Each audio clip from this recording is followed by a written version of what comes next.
പബ്ലിക്കേഷനിൽ ഒരു പരിപാടിക്ക് അന്ന് 14 MLA മാരായിരുന്നു മാണിസാറിന്, ഓ കേരള കോൺഗ്രസ്. കേരള കോൺഗ്രസ് ഈ 14 പേരെയും കൊണ്ടാണ് പബ്ലിക്കേഷനിലേക്ക് വന്നത്. ഒരു പിന്നെ വെബ്സൈറ്റിന്റെ ഉദ്ഘാടനത്തിന്.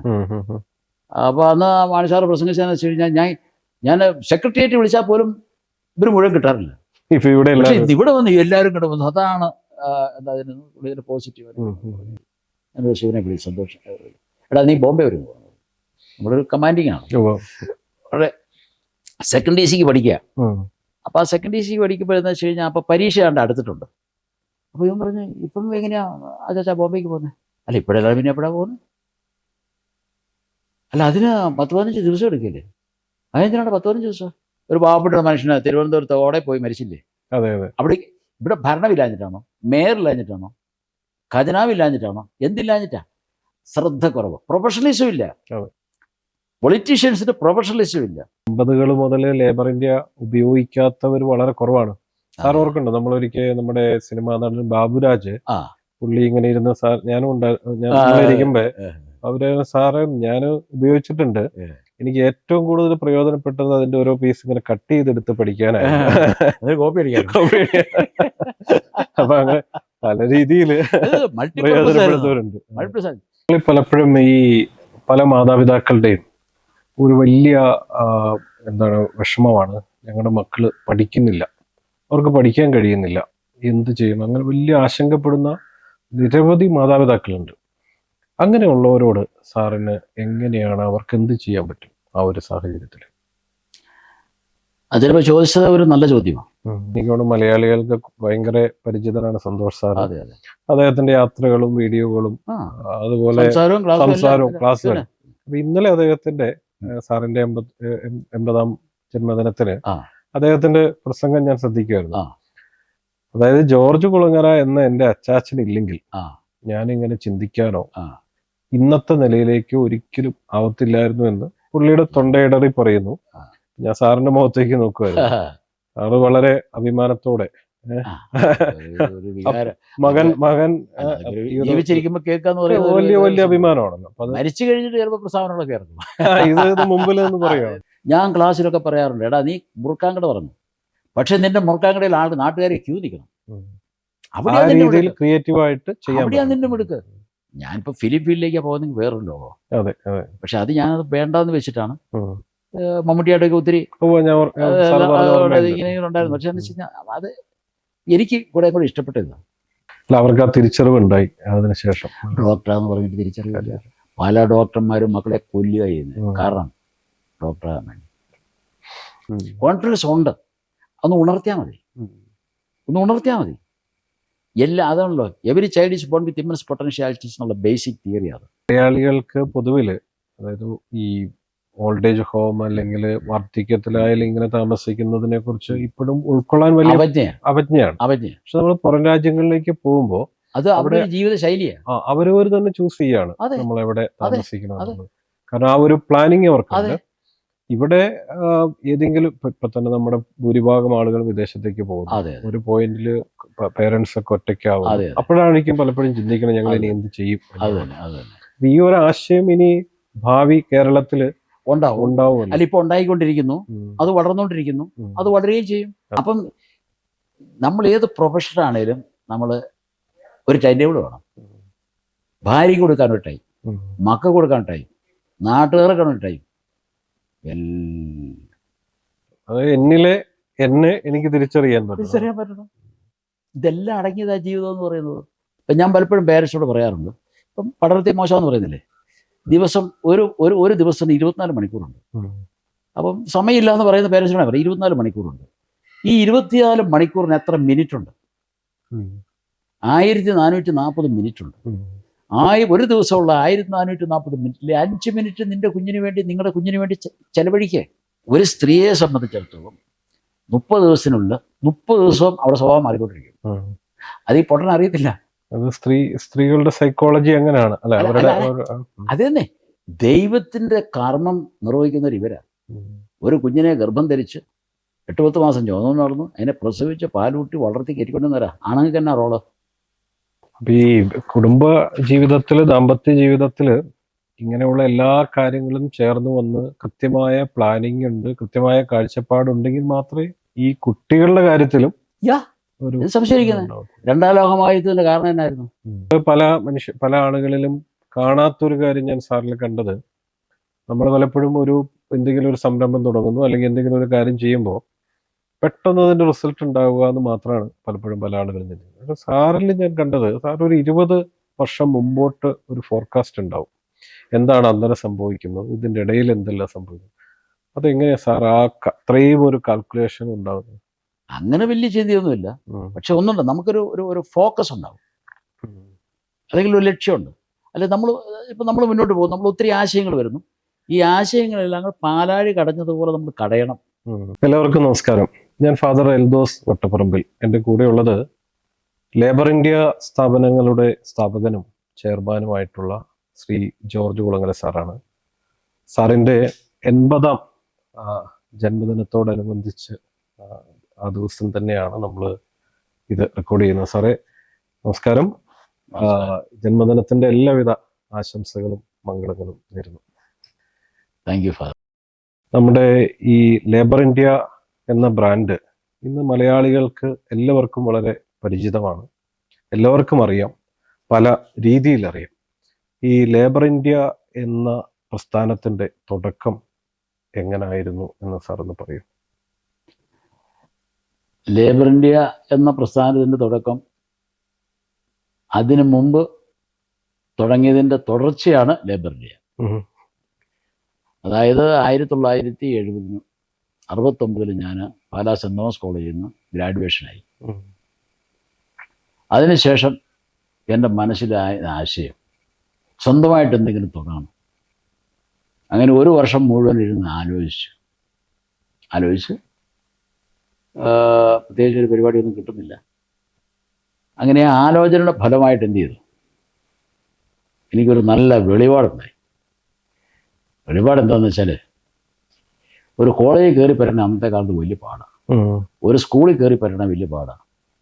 ഇപ്പോൾ സർക്കാർ ഉദ്യോഗസ്ഥർ പറഞ്ഞാൽ ടെസ്റ്റ് എഴുതി കിട്ടിയാൽ കിട്ടി, കിട്ടിയില്ല. അതുവരെ വെയിറ്റ് ചെയ്യാനുള്ള ക്ഷമയൊന്നും എനിക്കില്ല. അപ്പം 1 2 3 പറഞ്ഞ് എന്താകണം, ഒരു സ്ഥാനത്ത് എത്തണം. അത് ആലോചിച്ച് കഴിഞ്ഞപ്പോൾ ആകെ ഒരൊറ്റ വഴിയേ ഉള്ളൂ, ഒരു ട്യൂട്ടോറിയൽ കോളേജ് ആരംഭിക്കുക. എത്ര വയസ്സുണ്ടായിരുന്നു? അന്ന് എനിക്കൊരു 25-26 വയസ്സ്. അപ്പം ആ ട്യൂട്ടോറിയൽ കോളേജ് ആരംഭിച്ചാലുള്ള ഗുണം എന്ന് വെച്ചാൽ, ഒറ്റ രാത്രി കൊണ്ട് പ്രിൻസിപ്പലാകാം, ടീച്ചറാകാം, ക്ലർക്കാകാം, പിയൂണാകാം. ഇതെല്ലാം കൂടെ കൂടിയ ഒരവസ്ഥ, ഒരു ഉദ്യോഗം, ഒരു സ്ഥാനം വേറെ ആലോചിച്ചിട്ട് ഒരു രക്ഷയില്ല. അപ്പോൾ തന്നെ മാറ്റമൊക്കെ എഴുതിയുണ്ടാക്കി ആർട്സ് കോളേജ് എന്നും പറഞ്ഞൊരു ട്യൂട്ടോറിയൽ കോളേജ് സ്റ്റാർട്ട് ചെയ്തു. ഇവിടെ മരങ്ങാട്ടുള്ളി എല്ലാം മരങ്ങാട്ടുള്ളി എൻ്റെ ജന്മഗ്രാമമാണ്. അവിടെ പറ്റുള്ള കളിയില്ല. മരങ്ങാട്ടുള്ളി ഹെഡ് ഓഫീസ്, ന്യൂയോർക്ക്, ലണ്ടനൊക്കെ ബ്രാഞ്ച് എന്നുള്ള നിലയ്ക്കാണ് എൻ്റെ ചിന്താഗതി. അപ്പോൾ ആ ട്യൂട്ടോറിയൽ കോളേജ് പോസ്റ്റ് അടുപ്പിച്ചു. എന്നിട്ട് ഞാനും എൻ്റെ അനിയനും എൻ്റെ വീട് പണിയുന്ന ഒരു ചെറുപ്പക്കാരനാണ്, ഞങ്ങൾ പെട്രോൾ മാക്സൊക്കെ കത്തിച്ച് അവൻ്റെ തലയിൽ വെച്ച് കൊടുത്ത് പശയൊക്കെ ആയിട്ട് ഈ മരങ്ങാട്ടുള്ളി പ്രദേശങ്ങളിലുള്ള സ്ഥലങ്ങളിൽ കൂടി എല്ലാം രാത്രി പോയിട്ട് പോസ്റ്റർ ഒട്ടിച്ചു. ആർട്സ് കോളേജ് അവധിക്കാല ക്ലാസ്സാണ് ആദ്യം ആരംഭിക്കുന്നത്, വെക്കേഷൻ ക്ലാസ്. അത് ഇംഗ്ലീഷിൽ ഞാൻ പ്രീ ഡിഗ്രി കഴിഞ്ഞ കുട്ടികൾക്ക് വേണ്ടിയിട്ട്, അതോ പ്രീ ഡിഗ്രി ഏത് കുട്ടിക്കും ഇംഗ്ലീഷ് പഠിക്കണമെന്ന് ആഗ്രഹമുള്ളവർക്ക് ഇംഗ്ലീഷ് ഗ്രാമർ അടിച്ച് കലക്കി ഞാനങ്ങ് കാണാതെ പഠിച്ചു. റെനാൻ മാർട്ടിൻ എന്ന് പറഞ്ഞ് സെമിനാരിയിലൊക്കെ പഠിപ്പിച്ചുകൊണ്ടിരുന്ന ഒരു ഗ്രാമർ പുസ്തകമാണ് ഈ റെനാൻ മാർട്ടിൻ. അതൊരു കോപ്പി മേടിച്ചിട്ട് അതിൻ്റെ അകത്ത് ഇതെല്ലാം കൊണ്ട് ഒത്തിരി അത്യാവശ്യം am, is, have, has, had, shall, will, may, might, ഇതിൻ്റെ എല്ലാ അർത്ഥം ഇതറിയാൻ മേലാത്ത കൂടുതൽ ആളുകൾക്ക് അറിയാൻ മേലാത്തതിനെ കുറിച്ച് അത് ഞാനതുകൊണ്ട് എനിക്കും അറിയത്തില്ലായിരുന്നു. ഇത് പഠിക്കാൻ തുടങ്ങിയപ്പോഴേ എനിക്കും വിവരം ഉണ്ടായത്. അപ്പോൾ ഇതെല്ലാം കൂടെ വെച്ച് തയ്യാറാക്കി മെയ് 1-ാം തീയതി അല്ല ഏപ്രിൽ 1-ാം തീയതി ക്ലാസ് അങ്ങ് ആരംഭിച്ചു. 10-30 പിള്ളേരെ കിട്ടി. കിട്ടി. കാരണം ഞാൻ ഈ നാട്ടിലെ ഒത്തിരി പിള്ളേർ തോക്കുന്നു, ഇംഗ്ലീഷ് ആർക്കും വലിയ പിടിയില്ല. ഇതാണ് അവസ്ഥ. അപ്പോൾ ഒരു നല്ല മാർക്കറ്റ്. അതായത് നമുക്ക് ഒരു ഉൽപ്പന്നം വിൽക്കുമ്പോൾ ഡിമാൻഡ് ഉണ്ടോ എന്ന് നോക്കി വേണം വിൽക്കാൻ.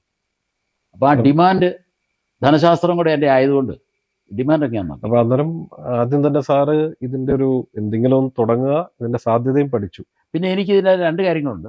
ഈ ക്ലാസ് എടുക്കാൻ എനിക്ക് വലിയ ത്രില്ലായിരുന്നു ഒന്നത്. പിന്നെ രണ്ടാമത് ഞാൻ ആ സ്കൂളിലും കോളേജിലും എല്ലാം ബെസ്റ്റ് ആക്ടറായിരുന്നു. അങ്ങനെ ഒരു പശ്ചാത്തലമുണ്ട്. അപ്പോൾ ഒരു ബെസ്റ്റ് ടീച്ചറാകുക എന്ന് പറഞ്ഞു കഴിഞ്ഞാൽ ഒരു ബെസ്റ്റ് ആക്ടർ ആകുക എന്നുള്ളതാണ്. ഒരു ബെസ്റ്റ് ആക്ടറൊക്കെ ഒരു ബെസ്റ്റ് ടീച്ചറാകാൻ പറ്റുള്ളൂ. ചുമ്മാ ക്ലാസ്സിൽ കയറി ഉണക്ക വർത്തമാനം പിള്ളേർ ചൊറിഞ്ഞോണ്ടിരിക്കും. യുവമാരേക്ക് ഒതുക്കണമെങ്കിൽ എന്ത് ചെയ്യണം? അങ്ങനെ ഒരു കലാപരമായ രീതിയിൽ നമുക്ക് അവതരിപ്പിച്ചെങ്കിലേ സാധിക്കും. അതൊന്നും ആ ക്ലാസ് വളരെ വിജയകരമായിരുന്നു. പിള്ളേരെല്ലാം ഈ ടെൻസാണ് കൂടുതൽ പഠിപ്പിച്ചത്. പിന്നെ വെർബ്സും എടുത്തു. വെർബ്സിൻ്റെ ലിസ്റ്റ് ഈ പറഞ്ഞ പോലെ ആമ, ആറ്, ഈസ്, ഹാവ്, ഹാഷ, ഹാഡ്, അതൊക്കെ അതിൻ്റെയൊക്കെ ആമ, ഈസ്, ഹാ ഇതൊക്കെ പഠിപ്പിക്കുന്നത് വെച്ച് കഴിഞ്ഞാൽ എനിക്ക് ഒരു പുസ്തകം ഉണ്ട്. ക്ലാസ്സിൽ പറയും എനിക്ക് ഒരു പുസ്തകം ഉണ്ട്. ഇടോ അതിനെ ഇംഗ്ലീഷാക്കി പറഞ്ഞേ മൈ. എനിക്കെന്നുള്ളത് മൈ. ഹാവ്, ഹാസ് ഇതൊന്നും ഒരു നിശ്ചയമില്ല. അപ്പം മൈ ഈസ് എ ബുക്ക്. ശരിയല്ലേ? മൈ. അപ്പം ഇംഗ്ലീഷിൻ്റെ ലെവൽ എവിടെയാണ് നിൽക്കുന്നത്? ഉടനെ പറയും ഇവിടെ ഒന്നുകൂടി ആലോചിച്ച് നോക്കിയേ. അടുത്ത ആളിനോട് ചോദിച്ചു. ഇങ്ങനെ ചോദിച്ചു വരും. വരുമ്പോഴെന്ത് ചെയ്യുന്നു? ഇവർക്കാർക്ക് കൺഫ്യൂഷനായി. അപ്പോൾ ഒരു അധ്യാപകൻ്റെ ഏറ്റവും വലിയ സിദ്ധി എന്താണെന്ന് വെച്ച് കഴിഞ്ഞാൽ കുട്ടികളിൽ കൺഫ്യൂഷൻ ഉണ്ടാക്കണം. കൺഫ്യൂഷൻ ഉണ്ടാകുമ്പോൾ കൂടുതൽ റെഡിമെയ്ഡ് ആൻസർ കൊടുക്കരുത്. അപ്പം എനിക്ക് ഒരു പുസ്തകം ഉണ്ടെന്നുള്ളതിൻ്റെ അപ്പം എനിക്കെന്നുള്ള വാക്ക് അടുത്തത് ഇതെല്ലാം കഴിഞ്ഞിട്ട് എല്ലാവരും ചോദിച്ചു. എല്ലാവരും സലാം പറഞ്ഞു. എനിക്ക് അപ്പോൾ ഐ പറഞ്ഞു മീ അല്ല ഐ ഇല്ല ഇങ്ങനെ മീയ പിന്നെ യു ദയ്യ് ഇങ്ങനെയൊക്കെ പറഞ്ഞു. അപ്പം എനിക്കെന്ന് പറഞ്ഞാൽ ഞാൻ എന്നുള്ളത് ഐയുണ്ട്, പക്ഷെ എനിക്കെന്നുള്ളത് ഇവിടെയില്ല. പറഞ്ഞു എനിക്ക് ഐ ഹാവ് ഉണ്ട്. ഹാവ് ഉണ്ട്. അപ്പം ഐ ഹാവ് എനിക്ക് ഉണ്ട്. എന്തോന്നാ? ഒരു പുസ്തകം. ആ ഒരു എന്നുള്ളതാ. ഇങ്ങനെ നിർത്തി പറയുമ്പോൾ കൺഫ്യൂഷൻ. ഈ കൺഫ്യൂഷൻ ഉണ്ടാക്കുക എന്ന് പറയുന്നതാണ് ഇതിൻ്റെ അകത്ത് ഇവന്മാരെ ഇരുത്താറുള്ള ഒരു നമ്പർ. എ കണ്ടുപിടിച്ച് എ ബുക്ക്. അപ്പം എന്താ? I have A book. എനിക്ക് ഒരു പുസ്തകം ഉണ്ട്. ഇതെല്ലാവരെയും കൊണ്ട് ഇത് പറയിപ്പിക്കുക. പറയിപ്പിച്ച് ഇതെല്ലാം കൂടി അങ്ങ് മനസ്സിൽ ഉറയ്ക്കും. എന്നിട്ട് പിന്നെ അടുത്തിലേക്ക് വരും. അപ്പോൾ ഇവർക്ക് പഠിക്കാൻ എളുപ്പമാണല്ലോ എന്നൊരു തോന്നൽ അവിടെ ക്രിയേറ്റ് ചെയ്യപ്പെടും. ഇതായിരുന്നു അതിൻ്റെ അകത്ത് തന്ത്രം എന്ന് പറയുന്നത്. പിന്നെ ഇങ്ങനെ ഓരോന്ന് 79 അല്ലേ? അല്ല 70-71. അപ്പൊ ആ സമയത്ത് തന്നെ ശരിക്കും പറഞ്ഞാൽ ഇന്ന് കാണുന്ന ഈ സ്പോക്കൺ ഇംഗ്ലീഷ് അല്ലെങ്കിൽ OET എന്നൊക്കെ പറയുന്നതിന്റെ ഒരു ആദ്യ ഭാഗം അന്നൊന്നും അങ്ങനെ ഇംഗ്ലീഷ് വളരെ ലളിതമായിട്ടുണ്ട്. ആളുകളുമായി പൈസ ഇല്ല മനുഷ്യൻ്റെ കയ്യിൽ. രണ്ടാമത് ഇത് വാങ്ങിക്കാൻ പേരൻസ് പ്രോത്സാഹിപ്പിക്കില്ല. ക്ലാസ്സിൽ പഠിപ്പിക്കുന്ന പഠിച്ചാൽ മതി എന്ന് പറയും. തീർന്നില്ലേ? അപ്പം അത് വന്നു കഴിഞ്ഞിട്ട് അപ്പം ആ ക്ലാസ് കഴിഞ്ഞു. അത് കഴിഞ്ഞ് പിന്നെ 10ാം ക്ലാസ്സിൻ്റെ റിസൾട്ട് വന്നു. ഞങ്ങളുടെ സ്കൂളിലൊക്കെ ഒത്തിരി പിള്ളേർ തോക്കുന്നുണ്ട് സ്കൂളിൽ. അപ്പോൾ തോറ്റവർക്ക് വേണ്ടി സെപ്റ്റംബർ ക്ലാസ്, അതും പോസ്റ്ററൊക്കെ അടിച്ച് രാത്രിയിൽ ഈ കടകളുടെ വിറ്റേക്കൂടി എല്ലാം കൊണ്ട് ഒട്ടിച്ചു, കലിങ്കക്കൂടി ഒട്ടിച്ചു, അവിടെയെല്ലാം ഒട്ടിച്ചു. അങ്ങനെ ഒട്ടിച്ച് ഒരു പരസ്യം, പിന്നെ ഒരു നോട്ടീസ് അടിച്ചിട്ട് ഈ ഞായറാഴ്ച പള്ളിയിൽ നിന്ന് ഇറങ്ങി വരുന്ന വഴിക്ക് അവർക്ക് മലയാളിൽ ചോട്ടത്തൊഴിലാളി കൊടുത്തിരുന്നു. ഇവിടെയെല്ലാം കൊടുത്തു വിടും. അവർക്ക് ഇച്ചിരി പൈസ കൊടുത്താൽ മതി. പള്ളിയുടെ പിന്നെ കൂടെ വിതരണം നടത്തി. അങ്ങനെ ഒരു 10-60 പിള്ളേർ SLCക്ക് തോറ്റ ബാച്ചിലേക്ക് വന്നു. ആ 6 പിള്ളേരെ വെച്ചിട്ട് എന്ത് ചെയ്തു? ശരിക്കും അങ്ങോട്ട് പഠിപ്പിച്ചു. ഒരു ചോദ്യം ചോദിച്ചു കഴിഞ്ഞാൽ അവന് ഉത്തരം പറഞ്ഞ് അവനെ ഇരുത്തുള്ളൂ. അതുവരെ ഇങ്ങനെ തിരിച്ചും മറിച്ചു. അപ്പോഴേക്കും ബാക്കി പിള്ളേർക്കും ജാഗ്രതയായി. ചോദ്യം ചോദിച്ച് അവനെ കൊണ്ട് ചിന്തിപ്പിച്ച് അവൻ ഉത്തരം കണ്ടുപിടിക്കും. ഉത്തരം പറഞ്ഞു കൊടുക്കും. ഈ ഉത്തരം കണ്ടുപിടിക്കാനുള്ള ശേഷിയില്ല ഇംഗ്ലീഷിൽ തോറ്റിട്ടാണല്ലോ വരുന്നത്. അപ്പം അക്ഷരങ്ങൾ പോലും പലർക്കും നല്ല നശിച്ചില്ല.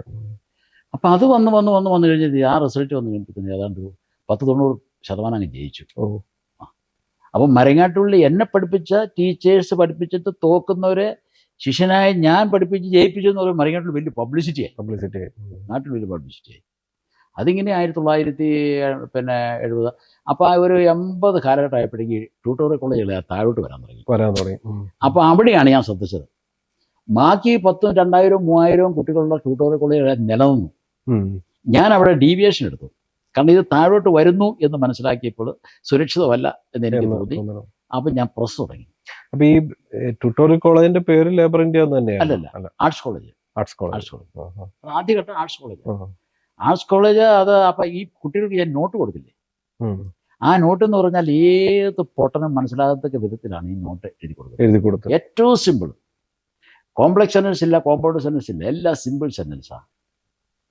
അപ്പോൾ ആ സിമ്പിൾ സെന്റൻസ് ആകുമ്പോൾ പെട്ടെന്ന് കാര്യങ്ങൾ മനസ്സിലാവും. പിന്നെ ഇംഗ്ലീഷ് ഗ്രാമർ എന്ന് പറയുന്നത് ഈ ടെൻസ് ഒക്കെ ഇംഗ്ലീഷും മലയാളവും മിക്സ് ചെയ്താണ് കൊടുക്കുന്നത്. അപ്പോൾ അവർക്ക് ആശയങ്ങൾ പിടികിട്ടും. പിന്നെ അത് വെച്ച് ഉണ്ടാക്കിയാൽ മതി. ഇവിടെ സ്പോക്കൺ ഇംഗ്ലീഷ് ഇല്ലല്ലോ, അതായത് സംസാരിക്കല്ലോ. സംസാരിച്ചു കഴിഞ്ഞാൽ അവനെ കളിയാക്കും. അതാണ് സ്ഥിതി. ആ സമയത്ത് കളിയാക്കും. അപ്പം ഇല്ല, അപ്പം ഈ സംസാരിച്ചാലേ തെറ്റാണെങ്കിലും ശരിയാണേലും ലാംഗ്വേജ് കിട്ടുള്ളൂ. അതില്ല. അപ്പോൾ ഈ ഗ്രാമറിൻ്റെ ഈ എഞ്ചിനീയറിംഗ് വെച്ച് പഠിക്കാനും പോകും. അപ്പോൾ ഈ ഒരു സ്ഥിതി വന്നു. അപ്പോൾ അങ്ങനെ ജയിച്ചു കഴിഞ്ഞിട്ട് അത് കഴിഞ്ഞ് കുറച്ച് കഴിഞ്ഞപ്പോഴത്തേന് പ്രീ ഡിഗ്രി ആയി. പ്രൈവറ്റായിട്ട് പ്രീ ഡിഗ്രി തുടങ്ങി. അവിടെ ആദ്യത്തെ കുറച്ച് പിള്ളേർ വന്നു, അത് നിന്നുപോയി. 2 വർഷം കഴിഞ്ഞ് വീണ്ടും ആരംഭിച്ചു, അത് വളർന്നു. അത് കഴിഞ്ഞ് ബികോം തുടങ്ങി. അപ്പോൾ ഒരു 1980 ആയപ്പോഴേക്കും ഒരു 600 പിള്ളേരായി. അപ്പോഴേക്ക് ഇത് താഴോട്ട് വരാൻ തുടങ്ങി. അപ്പം ഞാൻ പ്രസ്സിലേക്ക് വന്നു.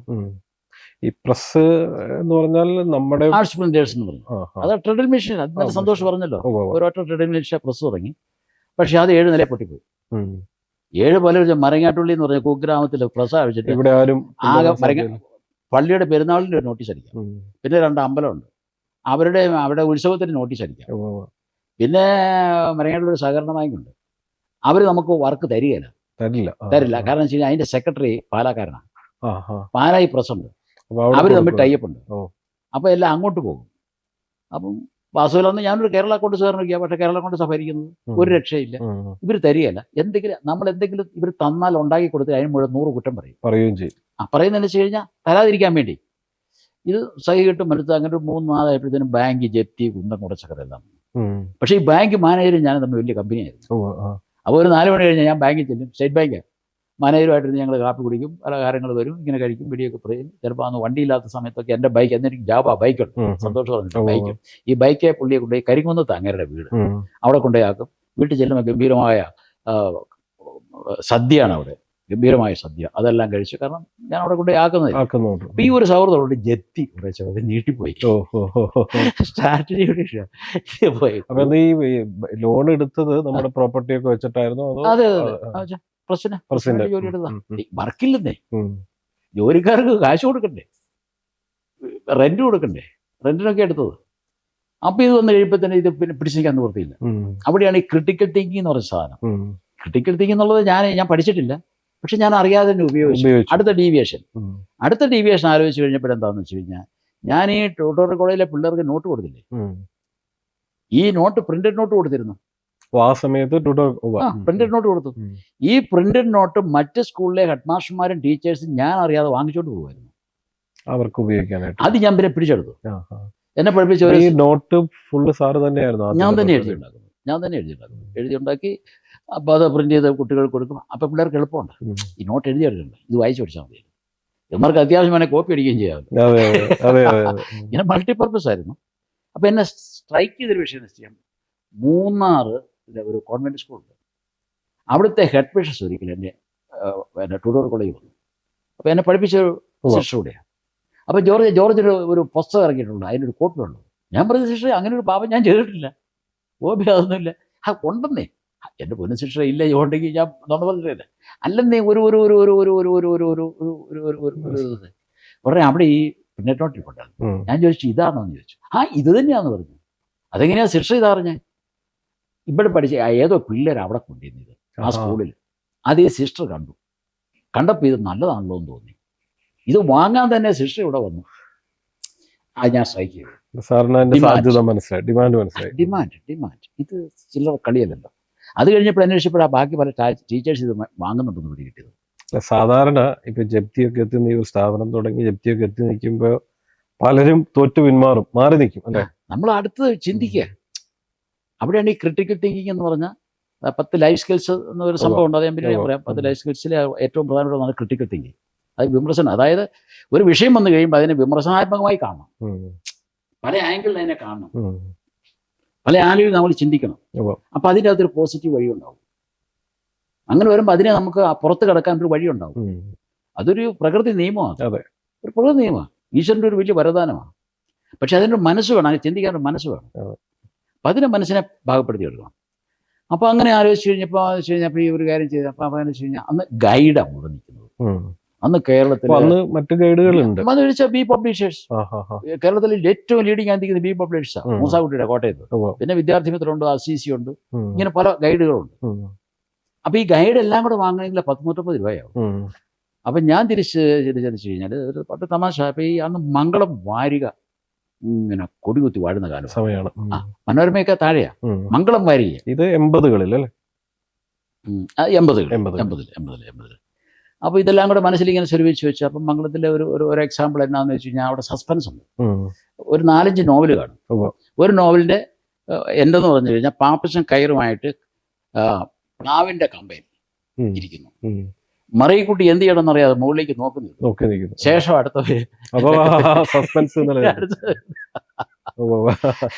അതൊരു ഫോർമുലയല്ലേ എന്ന് പറഞ്ഞാൽ ഇംഗ്ലീഷ് പ്രസന്റ് സിമ്പിൾ ടെൻസ് ഈ പ്രാവശ്യം കൊടുക്കണം.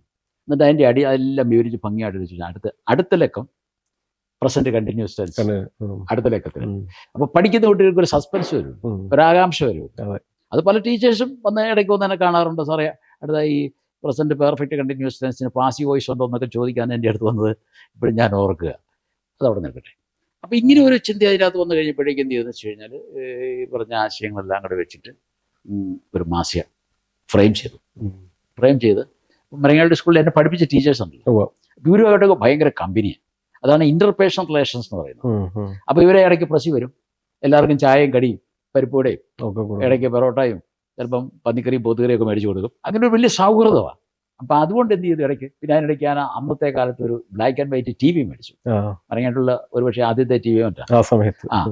അപ്പം അന്ന് ഈ പിന്നെ വേൾഡ് കപ്പൊക്കെ ഉണ്ട്. ഇത് കാണാൻ വേണ്ടി ഈ ടീച്ചേഴ്സ് ഇവരെല്ലാം ഇവിടെ വരും. ഇതെല്ലാം കൂടെ വെച്ചപ്പോൾ ഒരു ക്ലബിന്റെ സ്റ്റൈലായി.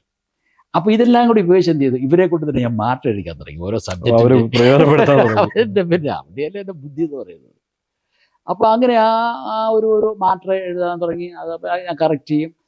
സമയത്തൊന്നും കിട്ടുകയില്ല എങ്കിൽ പോലും നമ്മൾ അവരുടെ വീട്ടിലോട്ട് ചെല്ലും, അവിടെ ഒരു കാപ്പി കുടി കഴിയും. അത് മേടിച്ച് ഇങ്ങനെ മേടിച്ച് ഒരു 8 സൈസിലൊരു മാസികയായിട്ട് ആദ്യത്തെ അത് വെറും 500 കോപ്പി അടിച്ചുള്ളൂ. പക്ഷെ അതിൽ 400 വിൽക്കാണ്ട് പോയി. അടുത്ത പ്രാവശ്യം പേപ്പർ എടുക്കണ്ടേ, കാശില്ല. പിന്നെ അതെല്ലാം കൂടി കുട്ടിയുള്ള പണയം വെച്ചു, അവിടെ നിന്ന് മേടിച്ചു, ഇവിടുന്ന് മേടിച്ച് എല്ലാം കൂടി അടുത്ത മാസിക കടലാസ് മേടിച്ചിട്ട് മൂന്ന് തവണ അത് 10 പൈസ കിട്ടിയിട്ടില്ല. പക്ഷെ സ്കൂളിൽ ചെന്നാൽ പെട്ടെന്ന് കാശ് കിട്ടുകയില്ല. അത് നിങ്ങളിവിടെ വെച്ചു നോക്കോ, പിന്നെ തരാം. പിള്ളേർ വാങ്ങുമല്ലോ എന്ന് അറിയട്ടെ, നമുക്ക് എന്നാ പറയാൻ പറ്റുന്നത്. എന്നാ പിന്നെ അങ്ങനെയാട്ടെ സാറ്. അപ്പൊ അന്ന് സാറ് പണ്ടൊരിക്കൽ പറഞ്ഞവർക്കുണ്ട്, ഈ ജാവ ബൈക്കായിരുന്നു സ്കൂട്ടർ ആയിരുന്നു. സ്കൂട്ടർ ജാവ ബൈക്ക് കഴിഞ്ഞിട്ടാ സ്കൂട്ടർ വാങ്ങിച്ചു. ഒരു സ്കൂട്ടർ. പിന്നെ അത് അപ്പോൾ എന്താണെന്ന് വെച്ച് കഴിഞ്ഞാൽ അപ്പോൾ ഇങ്ങനെ വന്നു കഴിഞ്ഞാൽ ഇത് വലിയ ഇഷ്യൂവാണ്. ഒരു 3-4 ഇഷ്യൂ കഴിഞ്ഞാലേ നമുക്ക് സ്കൂളിൽ നിന്ന് പൈസ കിട്ടാത്തുള്ളൂ. അതുവരെ ഇത് റോൾ ചെയ്യണ്ടേ. ഇതെവിടെ നിന്ന് സംഭവിക്കും? അത് വലിയ ദുരിതപൂർണമായ ഒരു അവസ്ഥയായിരുന്നു.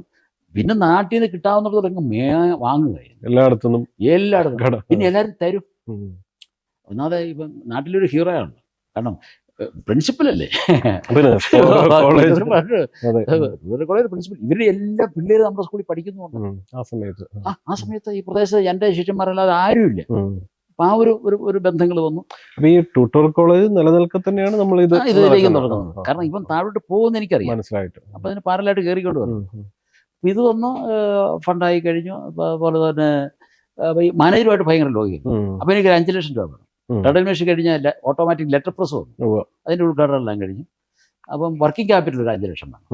മാനേജർ പ്രപ്പോസല് കോട്ടയം ഓഫീസിലേക്ക്, റീജിയണൽ ഓഫീസിലേക്ക് അയച്ചു. ഈ പ്രപ്പോസൽ അയച്ച് അതെല്ലാം എന്നെ കാണിച്ചിട്ട് അയക്കുന്നത്. ജോർസാറിന്റെ ഫയൽ ഇത് ആപ്ലിക്കേഷൻ അയക്കുകയാണ് പറഞ്ഞു. പ്യൂണിനെയൊക്കെ കാണിച്ച് പ്യൂണ് കൊണ്ട് രജിസ്റ്റർ ചെയ്തെല്ലാം ഞാൻ കണ്ടു. 1 മാസം കഴിഞ്ഞ് ഞാൻ കോട്ടയത്ത് ചെന്നു. പിന്നെ ഒരു ഫയൽ വന്നിട്ടുണ്ട്. അപ്പോൾ അവിടെയുള്ളവർക്കെല്ലാം ലേബറിൻ്റെ മാസിക വേണം, അവിടെ പിള്ളേരൊക്കെ പഠിക്കുന്നത്, അവർക്കെല്ലാം ഫ്രീ ആയിട്ട് കൊണ്ടുപോയി കൊടുക്കും. ഒരു 1.5 വർഷം അങ്ങനെ ഞാൻ ഓരോ മാസം പോയിട്ട് എന്ത് ചെയ്ത് അവർ ആക്കിക്കൊണ്ടിരിക്കുകയെന്ന് പറയും. നമ്മളിങ്ങനെ പ്രതീക്ഷിച്ചിരിക്കുന്നു. നമുക്ക് റിട്ടേൺ ഒന്നുമില്ല, നമ്മൾ പൈസ കണ്ടെത്തുന്നു. അല്ല, പൈസ കുറേശ്ശേ വരുന്നുണ്ട്, പക്ഷെ പേപ്പർ ഇറക്കണ്ടേ. അന്ന് പേപ്പറിന് ഭയങ്കര ഷോർട്ടേജാണ്. അന്ന് ദീപിക, മംഗളം ഇവിടുന്നൊക്കെയാണ് നമ്മൾ ന്യൂസ് പ്രിന്റ് മേടിക്കുന്നത്. അവിടെ രൊക്കം കാശ് കൊടുക്കണമല്ലോ. അപ്പോൾ ഇങ്ങനെ വന്നു കഴിഞ്ഞാൽ അവസാനം എന്ത് ചെയ്യുമെന്ന് വെച്ച് കഴിഞ്ഞാൽ ഈ ബാങ്കിൽ 1.5 വർഷം വരെയൊക്കെ നീണ്ടു. ഇത് ഞാൻ സഹി കിട്ടും. അപ്പം മാർക്കറ്റിൽ പോകണം, സ്കൂളുകളിൽ പോകണം, മാസിക കൊടുക്കാൻ പോകണം, ഏജൻസികളെ ഡെവലപ്പ് ചെയ്യണം, ഏജൻസികളെ ഫോം ചെയ്യണം, അവർക്ക് ട്രെയിനിങ് കൊടുക്കണം. അതിന് ഒത്തിരി സ്ട്രാറ്റജികളുണ്ട് അതിൻ്റെ അകത്ത്. ഇവന്മാരെ ഡെവലപ്പ് ചെയ്ത് ഒരു സ്കൂളിൽ ചെന്ന് കഴിയുമ്പോൾ ഉണ്ടാകുന്ന അനുഭവങ്ങൾ, ആ അനുഭവങ്ങളിൽ നിങ്ങൾ തോക്കാൻ പാടില്ല. ഒരു പ്രാവശ്യം പോയിട്ട് നടന്നില്ലെങ്കിൽ അടുത്ത പ്രാവശ്യം പോകണം, ഇല്ല അടുത്ത പ്രാവശ്യം പോകണം, കിട്ടുവോളം പോകണം എന്നുള്ള ഓർഡർ കിട്ടുവോളം പോകണം.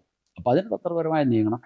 അല്ല, ഇപ്പൊ സാർ ഒരു സമയത്ത് പോലും ചിന്തിച്ചില്ലേ ഇത് വിജയിച്ചില്ലെങ്കിൽ ഞാൻ എന്ത് ചെയ്യും, ഈ വലിയ ബാധ്യത വരും? അല്ല, അത് വിജയിക്കുന്നത് എനിക്ക് ഉറപ്പാണ്. കാരണം വെച്ച് കഴിഞ്ഞാൽ ഈ ടൂറിസ്റ്റ് പിള്ളേരുടെ മനസ്സ് പഠിച്ചില്ലേ ഞാൻ. ഒരു കസ്റ്റമറുടെ മനസ്സ് പഠിക്കുക എന്ന് പറയുന്നതാണ് ഇതിൻ്റെ അകത്ത് ഏറ്റവും ഡിമാൻഡ് ഉണ്ട്. പക്ഷെ ആ ഡിമാൻഡിന് യോജിച്ച പ്രോഡക്റ്റ് ഇറക്കണം. ആ പ്രോഡക്റ്റ് ഇറങ്ങാൻ മൂലധനം കാര്യങ്ങളും വേണ്ടേ. പിന്നെ അവിടെ ഇവിടെ നിന്നൊക്കെ നമ്മൾ കളക്ട് ചെയ്യുന്നല്ലാതെ ഭീകരമായൊരു സപ്പോർട്ട് ഇല്ല, ഒരിടത്തൊന്നും ഇല്ല. എന്നാ സപ്പോർട്ട് ഉണ്ട് താനും. ഇത് ചാകുകയില്ല ജീവിക്കുകയില്ല എന്നുള്ള എഴുത്തിലാണ് ഈ പോകുന്നത്. അപ്പം അങ്ങനെ വന്നു കഴിഞ്ഞാൽ ഒരു പ്രാവശ്യം ഞാൻ റീജിയണൽ ഓഫീസ് ചെന്ന് പറഞ്ഞു, രണ്ടും കൽപ്പിച്ച് എവിടെ നിന്നാണ് പോകുന്നത്. ഇന്ന് രണ്ടിനും തീരുമാനം ഉണ്ടാക്കിയ ചുള്ള മട്ടിലങ്ങ് പോവുക. ചെന്ന് പറഞ്ഞു, അപ്പോൾ ചെന്നങ്ങ് ഇരുന്നു. അപ്പോൾ എൻ്റെ ഫയൽ എടുത്തിട്ട് ഞാൻ ഇന്ന് ഇവിടെ ഇറങ്ങുള്ളൂ എന്ന് പറഞ്ഞു. അപ്പം ഈ ഉദ്യോഗസ്ഥന്മാരുടെ മക്കൾക്കെല്ലാം ഈ മാസിക കൊടുക്കുന്നുണ്ടല്ലോ, ആ ഒരു റിലേഷൻ ഉണ്ടല്ലോ. അപ്പം ചെല്ലുമ്പോഴേ ഇവർ ചായയൊക്കെ തരും, കടിയൊക്കെ തരും. ഞാൻ പറഞ്ഞു, ഇത് ചായയും വേണ്ട കടിയും വേണ്ട, ഒരു കോപ്പ് എനിക്ക് കൊടുന്നു. പക്ഷെ ഒരു കാര്യമുണ്ട്, എൻ്റെ ഫയൽ എടുത്ത് തരണം. അപ്പം ഫയൽ വളരെ ഒരു സെക്ഷൻ ഓഫീസർ ഫയൽ കിട്ടിയിട്ടില്ലെന്ന് പറഞ്ഞു. സാറേ, അതുകൊണ്ട് വർത്തമാനം പറയരുത്. ഞങ്ങളുടെ ബ്രാഞ്ച് മാനേജർ കള്ളു കുടിച്ചല്ല ഫയൽ. ആ ഫയൽ അയക്കുന്നത് എന്നെ കൂടെ കാണിച്ചിട്ടുണ്ട്. ആ ഫയൽ ഇവിടുന്ന് വന്നിട്ടുണ്ട്. ഇവിടെ എവിടെയെങ്കിലും ഉണ്ട്. ഒന്നെങ്കിൽ നിങ്ങൾ മനഃപൂർവ്വം മാറ്റി വെച്ചിരിക്കുന്നു, അല്ലെങ്കിൽ നിങ്ങൾ മറന്നു പോയിരിക്കുന്നു. എടുത്തേ മതിയാവുള്ളൂ. എന്നിട്ട് ഞാൻ ഈ കസേരയിൽ ലേക്കോടും നമ്മൾ അവിടെ ഇരുന്നു. കുറച്ച് കഴിഞ്ഞപ്പോഴത്തേനും കേക്കൊക്കെ വന്നു.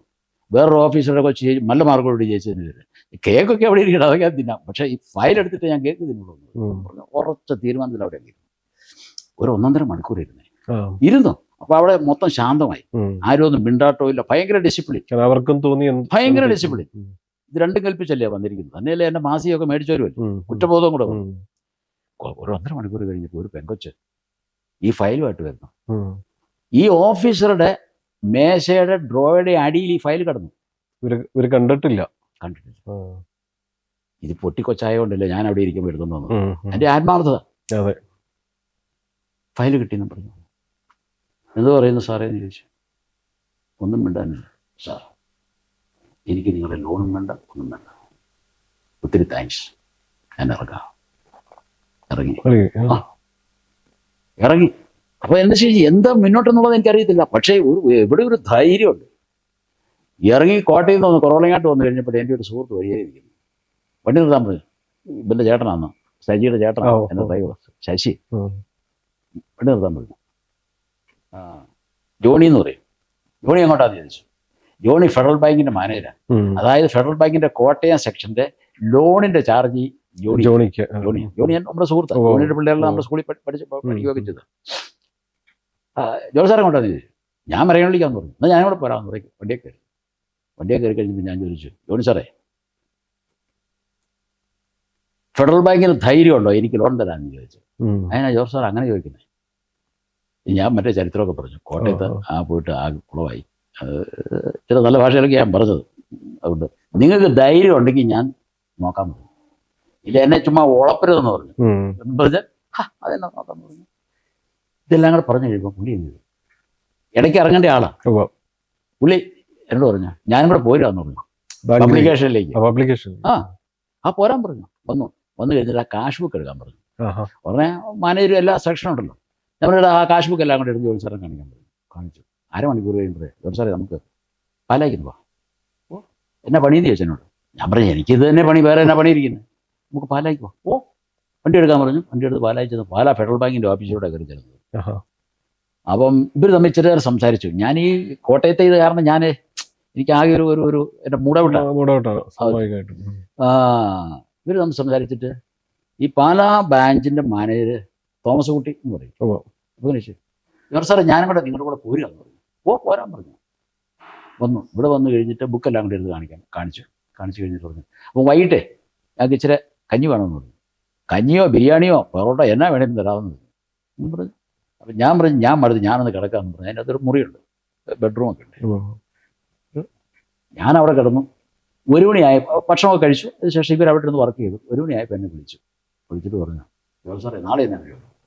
ഇത് തന്നെ എൻ്റെ പരിപാടി, നാളെ നമുക്ക് ആലുവയ്ക്ക് പോകണം പറഞ്ഞു. ഓ എന്തിനാണെന്ന് ഞാൻ ചോദിക്കണം, കാരണം എൻ്റെ സുഹൃത്താണ്.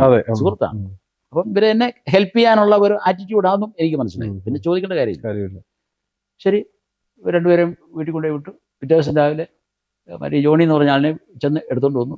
ഞങ്ങൾ പാലായി ചെന്ന് പാല മാനേജറുടെ വീട്ടിലേക്കാണ് പോകുന്നത്.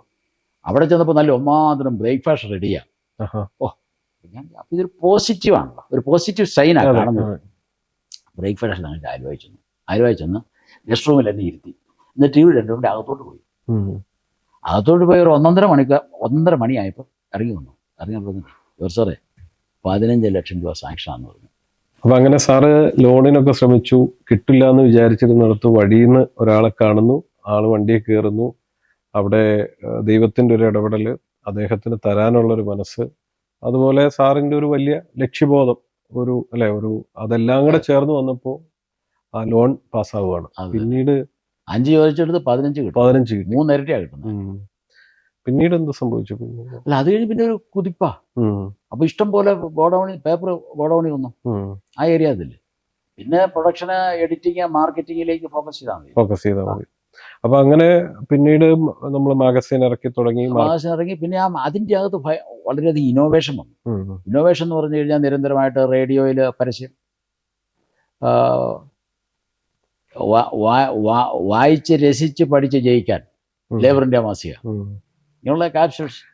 ആ സമയത്ത് തന്നെ എനിക്ക് തോന്നുന്നു നമ്മള് ഈ കേരള ഗവൺമെന്റ് നമ്മുടെ മാഗസിൻ ശുപാർശ ചെയ്യുന്ന ഒരു സംഭവം ഉണ്ടായിരുന്നു. അത് 2 തരത്തിലുണ്ട്. ഒന്ന് ശുപാർശ ചെയ്തു, അത് കഴിഞ്ഞ് അതിനെ വെട്ടിക്കളയുകയും ചെയ്തു. പിന്നെ കഴുത്ത് വെട്ടി കുറെ കഴിഞ്ഞ്.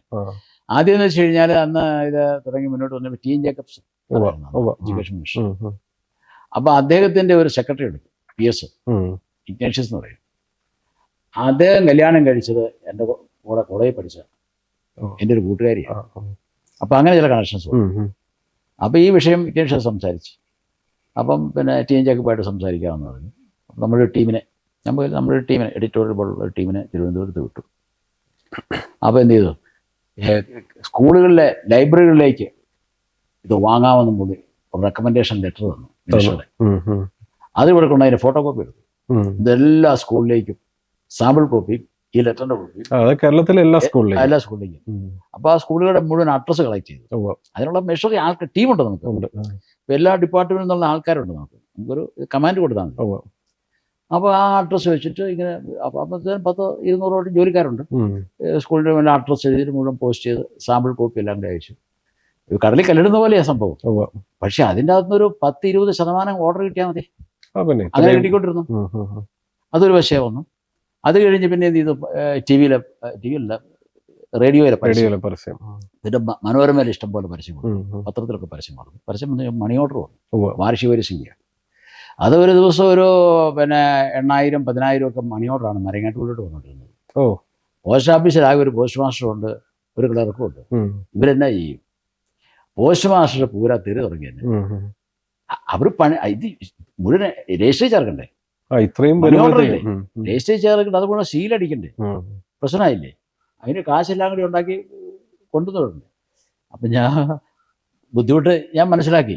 അപ്പം ഞാൻ ഒരു ദിവസം പോസ്റ്റ് ഓഫീസ് ചെയ്തിട്ടുണ്ട്, സാർ വഴക്കൊന്നും ഉണ്ടാക്കണ്ട, സാറിന് എന്താ വേണ്ടേ, ഞാൻ സാറിന് എന്ത് സഹായ എന്ത് ഹെൽപ്പാണ് ചെയ്തു തരേണ്ടത്. 2 ജോലിക്കാരെ വിടാവൂന്ന് ചോദിച്ചു. 2 ഞാൻ 5 വിടാവുന്നത്. ഒരു 5 പേരെ അങ്ങ് വിട്ടു. നിങ്ങളോട് പോയി എഴുതാൻ പറഞ്ഞു. എഴുതാൻ അറിയാവുന്നവരൊക്കെ വിട്ടു, പൂരിപ്പിക്കാൻ തുടങ്ങി. അപ്പോൾ പുള്ളി ഹാപ്പിയായി. അപ്പം അതവർ വരാല്ലേ. പക്ഷെ ഇതെല്ലാം കൂടെ പോസ്റ്റിൽ അയക്കണ്ടേ. അപ്പം ഇതെല്ലാം കൂടെ പൊതിഞ്ഞ് കെട്ടി അഡ്രസ്സ് എഴുതി വീണ്ടും ഈ പോസ്റ്റ് ഓഫീസിൽ കൊണ്ടുവരണം. ഇത് മുഴുവൻ സീലടിച്ചുകൊണ്ടേ കയറ്റി വിടേ. പിന്നെ ഇയാൾ ചീത്ത തുടങ്ങി. ഞാൻ പറഞ്ഞു, സാർ ചീത്തയൊന്നും വേണ്ടെന്നേ, സാറ് കാര്യം പറ. വീണ്ടും 4-5 ജോലിക്കാരെ അങ്ങ് വിട്ടു. അപ്പോൾ അവരെല്ലാം കൂടെ കൂടി അപ്പോഴെന്താ ലോറിയലായി മാസിയ പോസ്റ്റ് ഓഫീസിലോട്ട് കൊണ്ടുചെല്ലുന്നത്. ആ സമയത്തേക്ക് അത്രമാത്രം വളർന്നു. അത്രയായി ഇതങ്ങോട്ട് കൊത്തിക്കല. അതായത് പിന്നെ ഇത് മാസിക 83, 86 ആയപ്പോഴേക്കും കത്തക്കയറാൻ തുടങ്ങി. 86, 87 എന്ന് പറഞ്ഞു കഴിഞ്ഞാൽ അങ്ങോട്ട് പൂക്കുറ്റി പോലെ കയറാൻ തുടങ്ങി.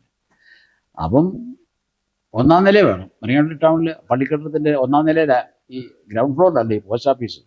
അപ്പം ലോറിയത് ഇത് എറിഞ്ഞ് മുകളിൽ എത്തിക്കണം. ഇത് സീലെല്ലാം കൂടി അടിച്ച് താഴെ ലോറിയെ പിടിച്ചിട്ട് ലോറിയത് ഇത് കോട്ടയത്ത് എത്തിക്കണം.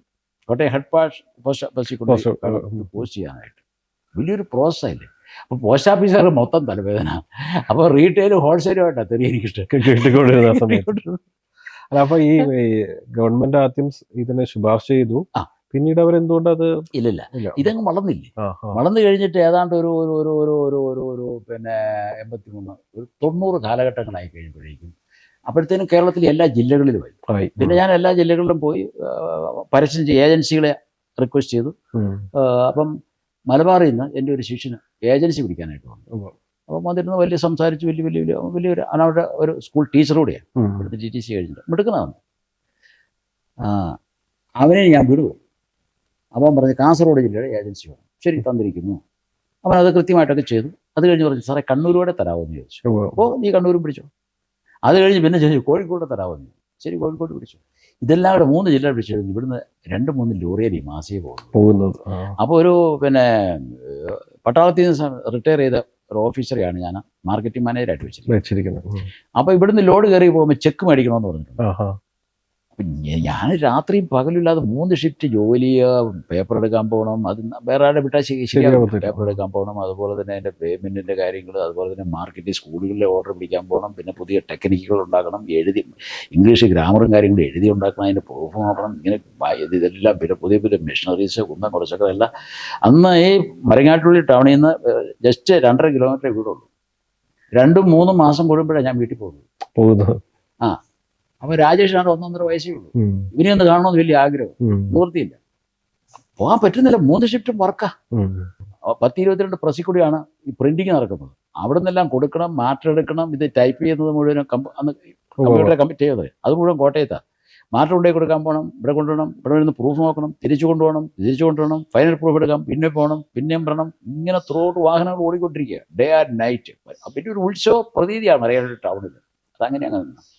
അപ്പോൾ എന്ത് ചെയ്തു, ഈ ബ്ലാക്ക് ആൻഡ് വൈറ്റ് TV ഉണ്ടല്ലോ. അപ്പോൾ ഇവനെ ഞാൻ അവിടെ നിന്ന് വീട്ടിൽ നിന്ന് എത്തിച്ചിട്ട് ഒരു ബെഡ് ഒക്കെ ഇട്ട് 2 ഡെസ്കൊക്കെ ഇട്ട് അതേ കിടത്തി ഇവൻ ഈ TV കണ്ടുകൊണ്ടിരിക്കും. എനിക്ക് കൊച്ചിനെയും കാണാം, ഇവൻ TVയും കാണാം, ഇവിടെ പണികൾ നടക്കും. അങ്ങനെ പോയിക്കൊണ്ടിരിക്കുക. അങ്ങനെ അങ്ങ് പോയി. ഇത് ഒരു അവസ്ഥയിൽ എത്തിക്കഴിഞ്ഞ് ഇപ്പം മലബാറിലെ ഏജന്റ് പറഞ്ഞു ഇവന് പയ്യന്നൂര് അവൻ്റെ ഒരു ഓഫീസും കാര്യങ്ങളെല്ലാം വെച്ച് ഗോദ്രേജിന്റെ ഷോറൂമിനുള്ള പണി, ഈ പണം മുഴുവൻ അവൻ അങ്ങോട്ട് ഡൈവേർട്ട് ആക്കി. അപ്പൊ ഇവിടെ നിന്നുള്ള മാർക്കറ്റിംഗ് മാനേജർ ചെക്ക് മേടിക്കാതെ ഇവന് ചരക്ക് കൊടുത്തോണ്ടിരുന്നത്. ഇവർ തമ്മിൽ അഡ്ജസ്റ്റ് ചെയ്താണോ ഇല്ലോ എന്നുള്ള അടുത്ത വിഷയം. പക്ഷേ ഇവന്റെ റെസ്പോൺസിബിലിറ്റിയാണ്. ഒരു ദിവസം എനിക്ക് സംശയം തോന്നിയപ്പോൾ അപ്പം ഞാൻ ഇരുന്ന് നമ്മൾ ഹോംവർക്ക് ചെയ്യും. ബുക്ക് കൊണ്ടുവരാൻ പറഞ്ഞു. ബുക്ക് കൊണ്ടുവന്ന് വെച്ചിട്ട് ഇവൻ്റെ നോക്കി കഴിഞ്ഞപ്പോൾ എന്ത് ചെയ്തു, അനേക ലോഡുകളാണ് പോയിരിക്കുന്നത്, ചെക്ക് മേടിച്ചിട്ടില്ല. ഞാൻ ചോദിച്ചു എന്താ പറ്റിയോ? ഇവൻ നിന്ന് കൈ മലക്കുക, ഒന്നും മിണ്ടുന്നില്ല. പട്ടാളക്കാരനാ, പറഞ്ഞിട്ട് കാര്യമില്ല. എന്നാ ചെയ്യുന്നത്? അപ്പം ഡ്രൈവറോട് പറഞ്ഞു വണ്ടിയുണ്ട് പറഞ്ഞു, വൈകിട്ട് ഇച്ചിരി കഞ്ഞി കുടിച്ചിട്ട് നമുക്ക് പോകണമെന്ന് പറഞ്ഞു. വൈകിട്ട് കഞ്ഞിയും കുടിച്ചിട്ട് ഇവിടെ നിന്ന് പോകണം. നേരം വെളുത്തപ്പം പയ്യന്നൂർ ഇവൻ വരുന്നതിന് മുമ്പേ ആഫീസിൽ അടുത്ത് ചെന്നു. അതിന് വന്നു കഴിഞ്ഞപ്പോഴേ ഓഫീസർ പറഞ്ഞു കയറിയിരുന്നു. ചെക്ക് ബുക്ക് എടുക്കാൻ പറഞ്ഞു. ചെക്ക് ബുക്ക് എടുത്തു. കണക്കെടുക്കാൻ പറഞ്ഞു. കണക്കെടുത്ത് ഇവിടെ ചെക്ക് എഴുതി പോകാൻ പറഞ്ഞു. അത് മൊത്തം ചെക്ക് എഴുതി. ഞാനൊന്നും മിണ്ടിയില്ല. ചെക്കുമായിട്ട് ഇവിടെ വന്നു. അതിൽ ഏതാണ്ട് ഒരു 50 ലക്ഷം രൂപയോളം ഉണ്ടായിരുന്നു അന്നത്തെ കാലത്ത്. മോർ ദാൻ 30 years ബാക്ക് എന്ന് വിചാരിക്കണം. തകരാൻ വേറെ വല്ലതും വേണോ? ഇവിടെ വന്നു 50,000 രൂപയുടെ ചെക്ക് പാസ്സായിട്ടുണ്ട്. ബാക്കിയുള്ള ചെക്കിന് സ്റ്റോപ്പ് മെമ്മോ കൊടുത്തു. എന്നിട്ട് കോടതിയിലോട്ട് കേസ് കൊടുത്തു. ഞാൻ മലബാറിലെ ലേബറിന്റെ മാസിക അവൻ്റെയാണ്, ഞാൻ ഡിസ്ട്രിബ്യൂട്ട് ചെയ്യാൻ പാടില്ലെന്ന്. നമ്മൾ മറുപടി പറയാതിരിക്കാൻ പറ്റുമോ? അവൻ്റെ അന്ന് കോടതി കേസ് കൊടുത്താൽ പിന്നെ എന്നാ ചെയ്യുന്നത്? നമ്മൾ അല്ലായെന്ന് ഞാൻ പ്രൂവ് ചെയ്യണ്ടേ?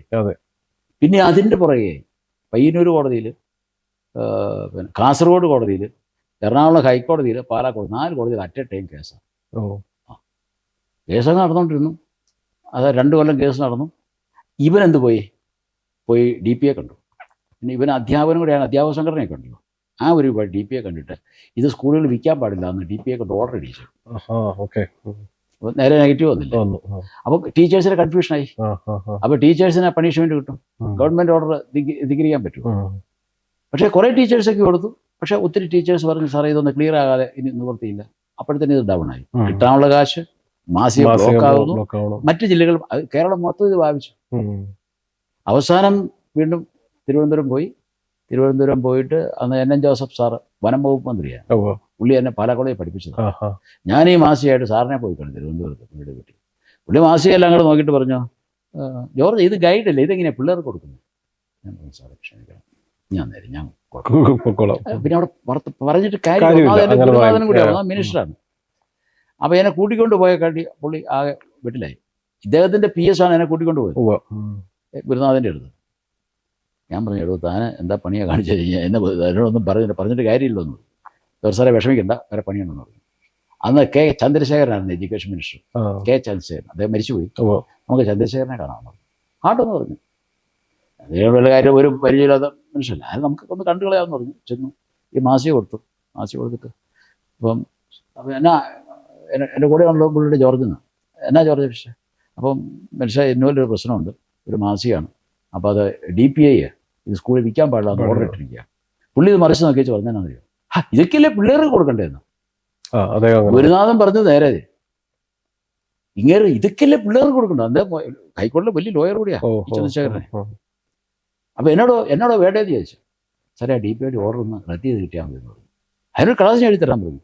അവിടെ നിന്ന് തന്നെ ഒരു കള്ളാസ് മേടിച്ച് എഴുതി കൊടുത്തു. ക്വസ്റ്റ്യൻ ഇവിടെ എൻ്റെ അടിയിൽ എഴുതി വെച്ചു 7 ദിവസത്തിനുള്ളിൽ ഒരാഴ്ചയ്ക്കുള്ളിൽ ഈ ഓർഡർ ക്യാൻസൽ ചെയ്തിട്ട് റിപ്പോർട്ട് ചെയ്യാൻ പറഞ്ഞു. അപ്പൊ അങ്ങനെ വീണ്ടും നമ്മള് പിന്നെ തിരിച്ചു അന്നേരത്തേക്കും ശരിക്കും സ്കൂളുകളില് കുട്ടികളിലേക്കൊക്കെ ജാമായി. പക്ഷെ എല്ലാവർക്കും പരിചയമുണ്ട്, ജാമായി. അപ്പൊ എന്ത് ചെയ്ത് ഓർഡർ കിട്ടിയില്ലേ? അപ്പൊ ഞാൻ ഹൈക്കോടതി വേറെ കേസ് കൊടുത്തിട്ടുണ്ട്. പക്ഷെ ഈ ഓർഡർ കിട്ടി കഴിഞ്ഞാൽ പ്രശ്നം തുറന്നു. അപ്പൊ ഇയാൾ അതിന്റെ പേരിൽ 2 മാസം അവധി എടുത്തു. ഈ ഓർഡർ ഇയാളുടെ കൈ കൊണ്ട് തന്നെ തിരിച്ചു പോകുന്നുണ്ട്. അത് അയാളുടെ വിഷയം ചെയ്തിട്ട് തിരിച്ച് ഓർഡർ കിട്ടി. വീണ്ടും ഈ ഓർഡർ വെച്ചിട്ട് വീണ്ടും അയച്ചു. പിന്നെ ഒരു കുതിച്ചുകയറ്റമായിരുന്നു. ശരിക്കും കുട്ടികൾക്ക് അത് വായിക്കാൻ പിന്നെ ഇത് വെച്ചിട്ട് പിന്നെ എന്ത് ചെയ്യാൻ തുടങ്ങി?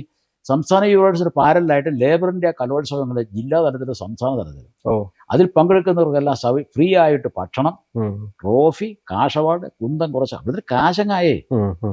ഇങ്ങനെ മുതൽ ഭയങ്കര ഇളക്കമില്ലേ? അത് അതിനെ ഞാൻ പറയും ഏത് ആഘോഷമാക്കണം. അപ്പം ജനങ്ങളെ കൂടുതൽ ചേർത്ത് നിർത്തണമെങ്കിൽ ഇവന്റുകൾ വേണം, അവർക്ക് അനുയോജ്യമായ ആക്ടിവിറ്റികൾ വേണം. കുഞ്ഞുങ്ങൾക്ക് അവാർഡ് കിട്ടുന്നു.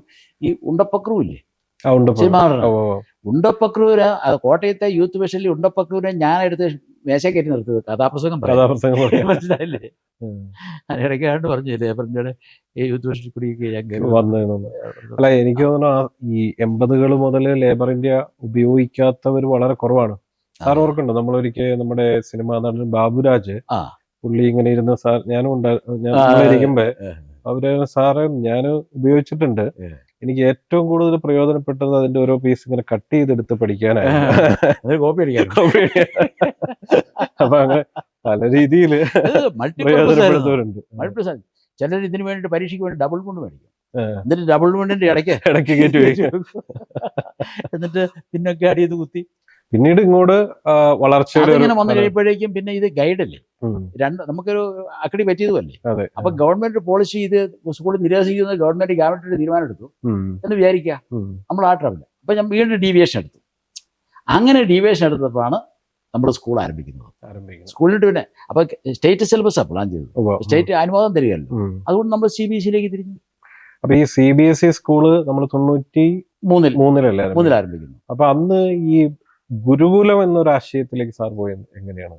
അല്ല, ഗുരുകുലം എന്ന് പറഞ്ഞു കഴിഞ്ഞാൽ വാസ്തവത്തിൽ ഞാൻ സ്കൂൾ തുടങ്ങുമ്പോഴും അതുപോലെ തന്നെ അതിന് വേറെ ഒരു പശ്ചാത്തലം എന്നാന്ന് വെച്ച് കഴിഞ്ഞാൽ ഞാൻ 7ാം ക്ലാസ്സിൽ പഠിക്കുമ്പോൾ ട്യൂഷൻ എടുക്കാൻ തുടങ്ങിയതാണ്.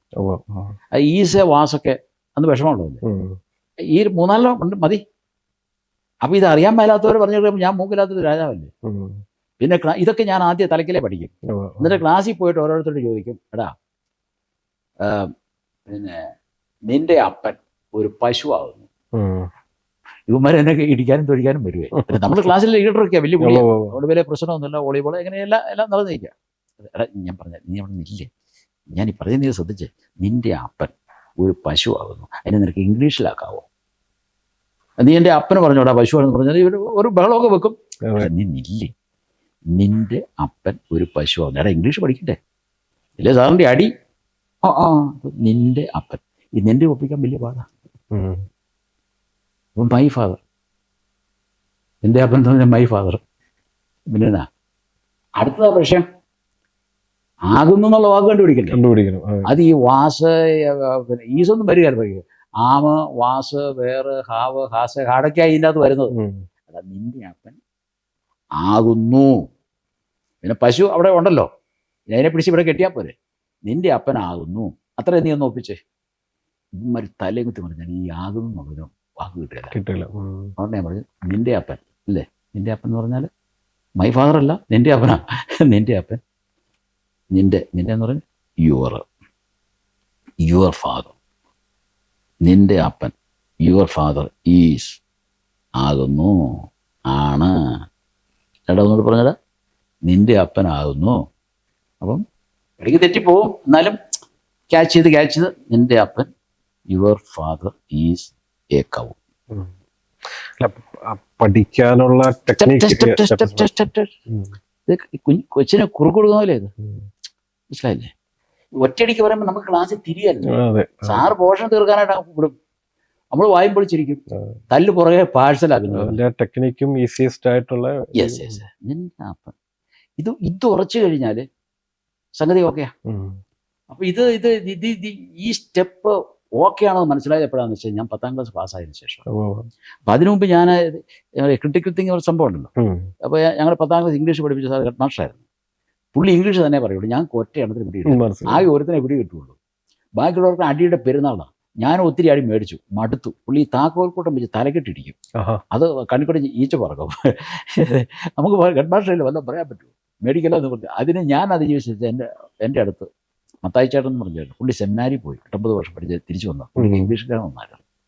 പുള്ളിക്ക് ഞാൻ പുകല കൊണ്ടുപോയി കൊടുത്തിട്ട് മണിയടിച്ച് വൈകിട്ട് പോയി, തലേദിവസം വൈകിട്ട് പോയി അവിടെ പോയെന്ന് പിറ്റേ ദിവസം പഠിപ്പിക്കുന്ന ഭാഗങ്ങളെല്ലാം കൂടെ പുള്ളിയെ കണ്ട് പറയിപ്പിക്കും. അപ്പം അതിൻ്റെ അർത്ഥവും കാര്യങ്ങളെല്ലാം കൂടെ ഒരു സംഭവം നമ്മുടെ മുഴുവൻ കിട്ടുകയല്ല. എന്നാലും ഈ ഹെഡ് മാസ്റ്റർ വന്ന് ചോദ്യം ചോദിച്ചു കഴിഞ്ഞപ്പോൾ ഞാൻ ചാടി ഏക്കും, ഇരുട അവിടെ എന്ന് പറയും.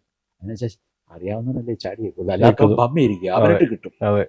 അപ്പം നമ്മൾ അവിടെ രക്ഷപ്പെട്ടു. അപ്പം നമ്മുടെ ആ സ്ട്രാറ്റജി ജയിച്ചല്ലോ. അപ്പോൾ ക്ലാസ്സിൽ എന്ത് ചെയ്തു, ഇവന്മാർക്ക് ഇവനാണല്ലോ പഠിക്കുന്നുണ്ടല്ലോ എന്നൊരു തോന്നൽ കൂട്ടുകാർക്ക് തോന്നി. അപ്പോൾ ക്രമേണ വന്നപ്പോൾ എന്ത് ചെയ്തു, പിന്നെ ഞാൻ പറയുന്നതൊക്കെ ഇവന്മാർ കേൾക്കാൻ തുടങ്ങി. പിന്നെ ഇതിൽ ക്ലാസ്സിൽ ഏറ്റവും മോശമായിട്ടുള്ള സംഘടിപ്പിച്ച് ഞാൻ ഈ പത്താഴ്ചൻ്റെ അടുത്ത് ഇവന്മാരെ കൊണ്ടുപോകും. അവർ ജയിക്കാൻ അത് വേറൊരു കാര്യം, പക്ഷെ അവർക്കൊരു ആശ്വാസമായി. അപ്പം ഇങ്ങനെയുള്ള ഒരു ഓർഗനൈസേഷൻ സ്കില്ല് ചെറുപ്പം മുതലേ ഉണ്ടായിരുന്നു എന്നുള്ളത് വലിയൊരു പ്രത്യേകത. പിന്നെ ഇവന്മാരെല്ലാം കൂടെ സംഘടിപ്പിച്ച് നാടകം സംഘടിപ്പിക്കും, നാടകത്തിൽ വയ്ക്കും, ജില്ലാ കലോത്സവത്തിന് പോകും. ഇതെല്ലാം ഒരു ഓർഗനൈസറായിരുന്നു ബേസിക്കലി. അപ്പം അപ്പം ആ രീതിയിലായിരുന്നു ഇങ്ങനെ പോരുന്നത്. അപ്പം നമുക്കൊരു ബേസിക് സ്കില്ല് വേണം. ആ സ്കില്ലുണ്ടെങ്കിൽ നമുക്ക് ഇതൊക്കെ. അതാണ് ശരിക്കും ഗുരുകുലം എന്നൊരാശയത്തിലേക്ക് വരാൻ. അപ്പൊ ഒരു ടീച്ചിങ് തോന്നില്ലേ. അപ്പോൾ അതുപോലെ തന്നെ പിന്നെ എന്ന് വെച്ച് കഴിഞ്ഞാൽ ഞാൻ 7ാം ക്ലാസ്സിൽ പഠിക്കുമ്പോൾ അതിലൊക്കെ ഈ 5ാം ക്ലാസ്സിലൊക്കെ പഠിക്കുന്ന പിള്ളേരെ ഇടയ്ക്ക് എൻ്റെ വരും, അവരെയൊക്കെ ഇതൊക്കെ ഞാൻ പഠിപ്പിക്കും. അപ്പോൾ അങ്ങനെ വന്ന് ആ ഒരു കൺസെപ്റ്റ് ഉണ്ടല്ലോ. അപ്പോൾ ആ കൺസെപ്റ്റിൽ പിന്നെ നമ്മൾ ഈ ഗുരുകുലം നമുക്ക് വായിച്ചിട്ടുണ്ട്. കൃഷ്ണനും കുചേലനും ഒക്കെ ഗുരുവിൻ്റെ അടുത്ത വസതി പോയി പഠിച്ചു, സകല വിദ്യകളും പഠിച്ചു, സകല അഭ്യാസങ്ങളും പഠിച്ചു. ഗുരുവിൻ്റെ പശുവിനെ കറക്കണം, പശുവിനെ കുളിപ്പിക്കണം, പിന്നെ ഗുരുവിൻ്റെ വീട്ടുകാർക്ക് ഭാര്യയ്ക്ക് വിറക് പറക്കി കൊടുക്കണം, പുല്ല് വെട്ടി കൊടുക്കണം. അതിനിടയ്ക്ക് വേദങ്ങൾ പഠിക്കണം, ഉപനിഷത്തുകൾ പഠിക്കണം, സംസ്കൃതം പഠിക്കണം. ഇതെല്ലാം കൂടെ കൂടുമ്പോൾ ഒരു ജീവിതത്തിൻ്റെ ഒരു വലിയൊരു അവസ്ഥയല്ലേ. പിന്നെ കായികാഭ്യാസം പഠിക്കണം. ഇതെല്ലാം കൂടെ വരുമ്പോൾ ഒരു സമഗ്ര എഡ്യൂക്കേഷൻ അല്ലേ. അത് ഗുരുവിൻ്റെ ചുറ്റിപ്പറ്റിയതെന്നല്ലേ പഠിക്കുന്നത്. അതാണ് യഥാർത്ഥ ഗുരുകുലം എന്ന് പറയുന്നത്. അപ്പൊ അവന് ജീവിതത്തിൽ പിന്നെ തോക്കാൻ പറ്റില്ല. അപ്പൊ ഈ നമ്മൾ സ്കൂള് തുടങ്ങി, ഗുരുകുലം സ്കൂള് തുടങ്ങി ആദ്യ സമയത്ത് ഇപ്പൊ നമ്മുടെ ഒരു സാറിന്റെ ഒരു കോൺസെപ്റ്റ്, ഗുരുവിനോടൊപ്പം ഗുരുക്കന്മാരോടൊപ്പം കുട്ടികളും താമസിക്കുക, അവരെ പഠിപ്പിക്കുക, എല്ലാ മേഖലകളിലും അവരെ അറിവുള്ള സമസ്ത മേഖല ഒരുക്കിയെടുക്കുക. അപ്പൊ ആ ആശയത്തിൽ നമുക്ക് തുടക്കത്തിൽ കുട്ടികളെ വിടാൻ പേരൻസ് തയ്യാറായിരുന്നു. അല്ല, അത് നമ്മൾ അതൊന്നും അല്ലല്ലോ. നമ്മളൊരു പുതിയ കൺസെപ്റ്റ് അല്ലേ. പിന്നെ പ്രസ്സല്ലേ നമ്മുടെ കയ്യിൽ ഇരിക്കുന്നത്. പിന്നെ കുട്ടിപ്പത്രങ്ങളൊക്കെ ഇറക്കല്ലേ. പിന്നെ പത്രത്തിൽ മനോരമ തുടങ്ങിയ പത്രത്തിൽ പരസ്യം കൊടുക്കില്ല.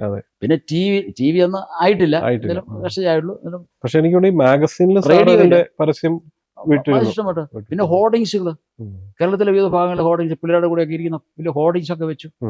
അപ്പൊ ഇങ്ങനെയുള്ള ഒരു ഞാനിപ്പോ ഫിലിം ഫീൽഡിലേക്ക് പോകുന്നെങ്കിൽ വേറൊരു ലോകം. പക്ഷെ അത് ഞാനത് വേണ്ടെന്ന് വെച്ചിട്ടാണ് മമ്മൂട്ടിയായിട്ടൊക്കെ ഒത്തിരി ഇങ്ങനെ ഉണ്ടായിരുന്നു. പക്ഷെ എന്ന് വെച്ച് കഴിഞ്ഞാൽ അത് എനിക്ക് കൂടെ ഇഷ്ടപ്പെട്ടത്. മറ്റേന്ന് പറഞ്ഞാൽ എനിക്ക് ഉറങ്ങണം നന്നായിട്ട്. ഈ പണ്ടാരത്തിന്റെ പുറകെ പോയി നമുക്ക് ഉറക്കം ശരിയായി പല സെറ്റിലും പോയി കഴിഞ്ഞ് ഇവര് ഉറക്കളിച്ച് ഇങ്ങനെ ഇരുന്ന് ആ പൂസായി ഇങ്ങനെ ഇരുന്ന്, അപ്പൊ അതിനെ തീർക്കാൻ വേണ്ടി കള്ളുമൊക്കെ അടിച്ച് ഇങ്ങനെ പോകുന്നു. എനിക്കത് പറ്റുകയില്ല. അതുകൊണ്ടാണ് ഞാൻ ആ ഫീൽഡ് വിട്ടത്. അതർവൈസ് ആ ഫീൽഡിൽ ഞാൻ വേറൊരു ലെവലിൽ ഞാൻ എത്തുമായിരുന്നു. എനിക്ക് ആ കാര്യത്തിൽ യാതൊരു സംശയമില്ല. സിനിമയുടെ ഒരു കുറെ ഭാഗങ്ങളിൽ സാറ് പോയിരുന്നല്ലോ ആദ്യ സമയത്ത് സിനിമയോട്. പിന്നെ ഞാൻ പറഞ്ഞില്ലേ, സ്റ്റേറ്റ് ലെവലിൽ പല പ്രാവശ്യം 4-5 വർഷം ഞാൻ സ്റ്റേറ്റ് ബെസ്റ്റ് ആക്ടർ ഈ നാടക മത്സരത്തിൽ. അപ്പൊ ആ ഒരു സിദ്ധി കാര്യങ്ങളുണ്ട്. ഒന്ന് സൗണ്ട് മോഡുലേഷൻ, ഇങ്ങനെയുള്ള ഒത്തിരി ക്വാളിറ്റീസ് ഉണ്ട്. അതിലാണ് നമ്മൾ അച്ചീവ് ചെയ്തത്. നമ്മൾ വേണ്ടാന്ന് വെച്ചു ഇതിനകത്ത്. ഈ സ്കൂളില് നമ്മൾ തുടങ്ങിയ ആദ്യ സമയത്ത് തന്നെ ഈ കുട്ടികളെ ഇവിടെ നിർത്തി പഠിപ്പിക്കാൻ വേണ്ടിയിട്ട് അതിനൊരു ബുദ്ധിമുട്ടില്ല. അതിന് വെച്ച് കഴിഞ്ഞാൽ പരസ്യം ചെയ്തു. അപ്പൊ അന്നത്തെ സംബന്ധിച്ച് പല പ്രഗത്ഭരായ ഹെഡ് മാസ്റ്റർമാരുണ്ടായിരുന്നു, റിട്ടയർ ചെയ്ത അല്ലാത്തതൊക്കെ. അങ്ങനെ ഒരു ടീം വന്നു. അപ്പൊ ആ ടീമില് സിനിമാ നടൻ ബാബുരാജ് എന്ന് പറഞ്ഞു. അല്ല, ബാബുരാജ് അല്ല, ബാബു നമ്പൂതിരി ഇവിടെ അടുത്ത. അപ്പൊ ഇവരെല്ലാം ഈ ടീമിലുണ്ട്. പിന്നെ ചാണ്ടി സാറ്, ഇങ്ങനെയുള്ള, പിന്നെ മാണി സാറിന്റെ വലിയ പേരേജ് ഉണ്ട്. അപ്പൊ ഇതെല്ലാം കൂടെ പബ്ലിക്കേഷനിലെ ഒരു പരിപാടിക്ക് അന്ന് 14 MLA മാരുണ്ടായിരുന്നു മാണി സാറിന്, കേരള കോൺഗ്രസ്. ഈ 14 പേരെയും കൊണ്ടാണ് പബ്ലിക്കേഷനിലേക്ക് വന്നത്, ഒരു പിന്നെ വെബ്സൈറ്റിന്റെ ഉദ്ഘാടനത്തിന്. അപ്പൊ അന്ന് മാണി സാറ് പ്രസംഗിച്ചതെന്ന് വെച്ച് കഴിഞ്ഞാൽ ഞാൻ സെക്രട്ടേറിയറ്റ് വിളിച്ചാൽ പോലും ഇവര് മുഴുവൻ കിട്ടാറില്ല. പക്ഷെ ഇവിടെ വന്ന് എല്ലാവരും കിട്ടുന്നു. അതാണ് എന്താ പോസിറ്റീവ് പറഞ്ഞു. അപ്പൊ ആ ഗുരുകുലം കൺസെപ്റ്റ് എന്ന് പറഞ്ഞു കഴിഞ്ഞാൽ, അപ്പൊ നമ്മള് ബേസ് എന്താ, ഈ പഠിക്കാൻ പ്രയാസമുള്ള കുട്ടികളെയാണല്ലോ നമ്മൾ വന്നത്. അപ്പൊ അത് മാസികയിൽ കൂടെയല്ലേ. സ്കൂളിൽ വന്നപ്പോൾ അതിന്റെ പ്രാക്ടിക്കൽ അല്ലേ, റിയാലിറ്റിയിലേക്ക് വന്നല്ലോ. അപ്പൊ ആ റിയാലിറ്റിയിലേക്ക് വന്നു. ഞാനങ്ങ് അനൗൺസ് ചെയ്തു സ്കൂൾ, എല്ലാവരും കൂടി ആലോചിച്ചു എവിടെ എന്നാന്ന് ഒരു. അപ്പൊ അങ്ങനെ വന്നു കഴിഞ്ഞപ്പോൾ മരങ്ങാടി ടൗണിലെ കെട്ടിടമുണ്ടല്ലോ, അത് 3 നിലയായിരുന്നു. ബാക്കി 3 നില അങ്ങ് പണിതു. എന്നിട്ട് 3 വർഷം അവിടെയാണ് ക്ലാസ് നടത്തി. അവിടെ തുടക്കം. എന്നിട്ട് കുട്ടികൾ വന്നു. ഇതൊന്നും ഞാൻ വിചാരിക്കും. അപ്പൊ കുട്ടികൾ വന്നിട്ട് പിന്നെ ഹോസ്റ്റൽ ഉണ്ടോ എന്ന് ചോദിച്ചു. കയറി ഞാനങ്ങാ ഉണ്ടെന്ന് പറഞ്ഞു. അപ്പൊ പിന്നെ എവിടെയാ? അപ്പോഴേ ഞാൻ വീടിന്റെ പണി ഫിനിഷ് ചെയ്തിട്ടില്ല. വന്നവരെ അങ്ങ് അഡ്മിറ്റ് ചെയ്ത് അവിടെ 3 വർഷം ഗുരുകുലം അവിടെയായിരുന്നു.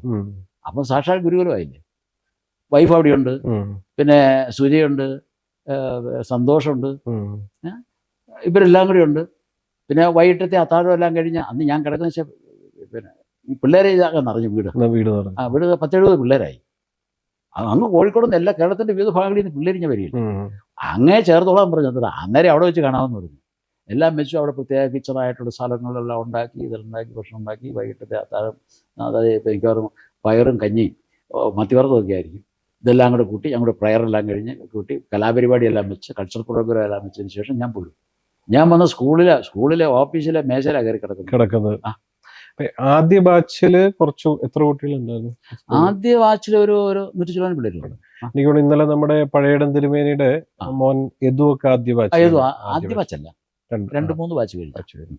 ആദ്യ ബാച്ചിൽ വന്നത് സന്തോഷം, അല്ല രാജേഷ്, ഫസ്റ്റ് ബാച്ച്. അവന് വേണ്ടി തുടങ്ങി. പിന്നെ ഒരു ഡോക്ടറെ സംസാരിച്ചില്ലേ, അവളൊക്കെ ഫസ്റ്റ് ബാച്ചിൽ പെട്ടതാണ്. അപ്പൊ അങ്ങനെയാണ് നമ്മുടെ സ്കൂളിന്റെ ഒരു തുടക്കം. ആ സ്കൂളിൽ വരുന്നു. അതിനുശേഷമാണ് നമ്മുടെ അവിടുത്തെ സ്ഥലം വാങ്ങുന്നത്.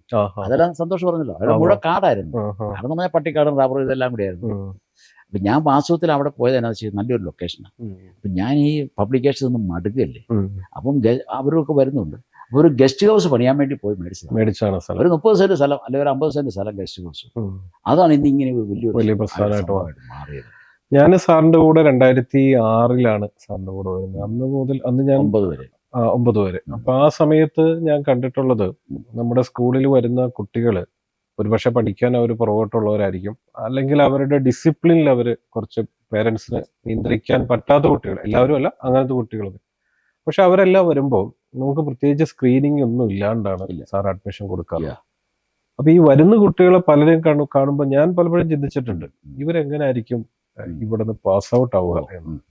പക്ഷേ സാറിന്റെ ഈ ഗുരുകുല കോൺസെപ്റ്റിലുള്ള പ്രത്യേക ട്രെയിനിങ് അവരെ കൂടുതൽ വൈവിധ്യമാർന്ന രീതിയിൽ ചിന്തിപ്പിക്കാൻ പഠിപ്പിക്കൽ, ഇങ്ങനെയൊക്കെ ആയിട്ട് ഇവരിവിടുന്ന് പാസ് ഔട്ട് ആകുന്നത് ഈ വന്ന കുട്ടികളായിട്ടല്ല, അവരിൽ വലിയ മാറ്റം ഉണ്ടായിട്ടാണ്.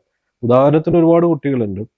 ഇപ്പൊ ഈ അടുത്ത സമയത്ത് ഞാൻ കണ്ടു, ഗൾഫിൽ പല കുട്ടികളും വലിയ കമ്പനികളുടെ സിഇഒമാരായിട്ടുള്ളവർ, അതായത് ഒരിക്കലും രക്ഷപ്പെടില്ല എന്ന് വിചാരിച്ചിട്ടുള്ളൂ. അത് എന്ത് ടെക്നിക്കാണ് സാറ്, എന്ത് അങ്ങനെ അങ്ങനെ നമുക്ക് ആ ഒരു കോൺഫിഡൻസ് എങ്ങനെ സാറിന് ഉണ്ടാവും? നമ്മൾ കോൺഫിഡൻസ് ക്രിയേറ്റ് ചെയ്യണം. കോൺഫിഡൻസ് ഉണ്ട്, ഒന്ന് ഉണർത്തിയാൽ മതി, ഒന്ന് ഉണർത്തിയാൽ മതി. എല്ലാം അതാണല്ലോ, every child is bone with immense potentialities എന്നുള്ള ബേസിക് തിയറി അത്. അതായത് ദൈവം ഒരു കുഞ്ഞിനെ ഭൂമിയിലേക്ക് അയക്കുമ്പോൾ ഈ ഭൂമിയിൽ അവന് ജീവിക്കാൻ ആവശ്യമായ എല്ലാ കഴിവുകളും കൊടുത്താൽ വിടുന്നത്. നമ്മുടെ നിർവചനം ചിലപ്പോൾ അവൻ വരത്തില്ല, അവിടെ ഈ ഉടക്ക് വരുന്നത്. അവനെ ചട്ടന പൊട്ടന പോത്ത കാളയെന്ന് വിളിക്കുന്നത് കാരണം നമ്മുടെ നിർവചനം അനുസരിച്ച് അവൻ വരാത്തതുകൊണ്ട്. അവൻ്റെ നിർവചനത്തിലേക്ക് നമ്മൾ എന്തുകൊണ്ട് പോയിക്കൂടാ? അവന് പാട്ടിനായിരിക്കും. ഒരു എക്സാമ്പിൾ പറഞ്ഞാൽ, ഒരിക്കൽ ഗൾഫിൽ സൗദി അറേബ്യയിൽ, സൗദിയിലുള്ള അപ്പൻ ഡോക്ടറാണ്, കൊച്ചിനെ ഇവിടെ കൊണ്ടുവന്നാക്കി. എന്താ മകനെ ഡോക്ടറാക്കണം. ഇപ്പം ഞാനൊരു ദിവസം ഒരു 4:30 കഴിഞ്ഞ് വരാന്തേ കൂടെ ഇങ്ങനെ പോകും. അപ്പോൾ ഇവന് ടീച്ചർ ഇരിക്കുന്ന കസേരയിൽ ഇരുന്നിട്ട് കാലെല്ലാം കൂടെ മേശയിലോട്ട് വെച്ച് ഇവനിങ്ങനെ ആഘോഷമായിട്ടിരിക്കുക. പിള്ളേരെല്ലാം ബാക്കി ഗ്രൗണ്ടിൽ കളിക്കുക, ഇവനിങ്ങനെ ഒറ്റയ്ക്ക്. അപ്പം പെട്ടെന്ന് ഞാൻ സ്ട്രൈക്ക് ചെയ്തു, ഞാൻ ഇവിടെ കളിക്കാൻ പോകട്ടെ. ഒന്നും മിണ്ടുന്നില്ല.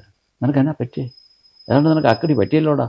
എന്നാ പറ്റിയടാന്ന് പറഞ്ഞാൽ തട്ടി, സാറേ ഞാൻ ഡോക്ടറാകണമെന്ന് എൻ്റെ അച്ഛൻ്റെ ആഗ്രഹം. എൻ്റെ അപ്പന്, എൻ്റെ പപ്പ ഡോക്ടറവിടെ. എനിക്ക് ജീവൻ പോയാൽ ഡോക്ടറാകണമെന്നില്ല. എനിക്ക് കൊമേഴ്സ് എടുത്ത് പഠിച്ചാൽ മതി. എന്നെ നിർബന്ധിച്ച ഈ സെക്കൻഡ് ബയോളജി ഗ്രൂപ്പിലിട്ടിരിക്കുന്നത്. എനിക്ക് ഒരു തരത്തിലും പഠിക്കാൻ പറ്റത്തില്ല സാറേ, ഞാൻ എന്നാ ചെയ്യണ്ടേ?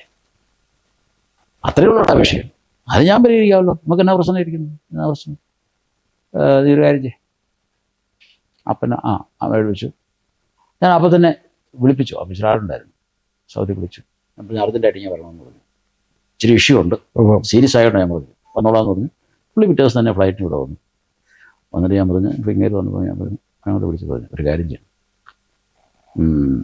മോൻ ഇച്ചിരി അസ്വസ്ഥനാണ്, അപ്പം അവനെ നമുക്കൊന്ന് സ്വസ്ഥനാക്കണം. ഞാൻ ഒരു കൗൺസിലറെ കാണണം. ഞാൻ ഒരു ഡോക്ടറല്ല. അപ്പം ഇങ്ങനെ പറഞ്ഞു, എൻ്റെ കൊച്ചിന് അസുഖമൊന്നുമില്ലെന്ന് പറഞ്ഞു. എൻ്റെ കൊച്ചിനല്ല അസുഖം, പേരൻസിനാണ്, അപ്പായിക്കാ, ഡോക്ടർക്കാണ് അസുഖം. അതുകൊണ്ടല്ലേ ഞാൻ പറയുന്നത്. പക്ഷെ ഒരു കണ്ടീഷനുണ്ട്, നിങ്ങളുടെ കുട്ടി ഇവിടെ പഠിപ്പിക്കണമെങ്കിൽ ഞാൻ പറയുന്നതനുസരിച്ച് മതിയാവും. ഇവിടെ അതോട്ട് ഞാനാണ് പുള്ളി എന്നെ സൂക്ഷിച്ചൊക്കെ നോക്കി.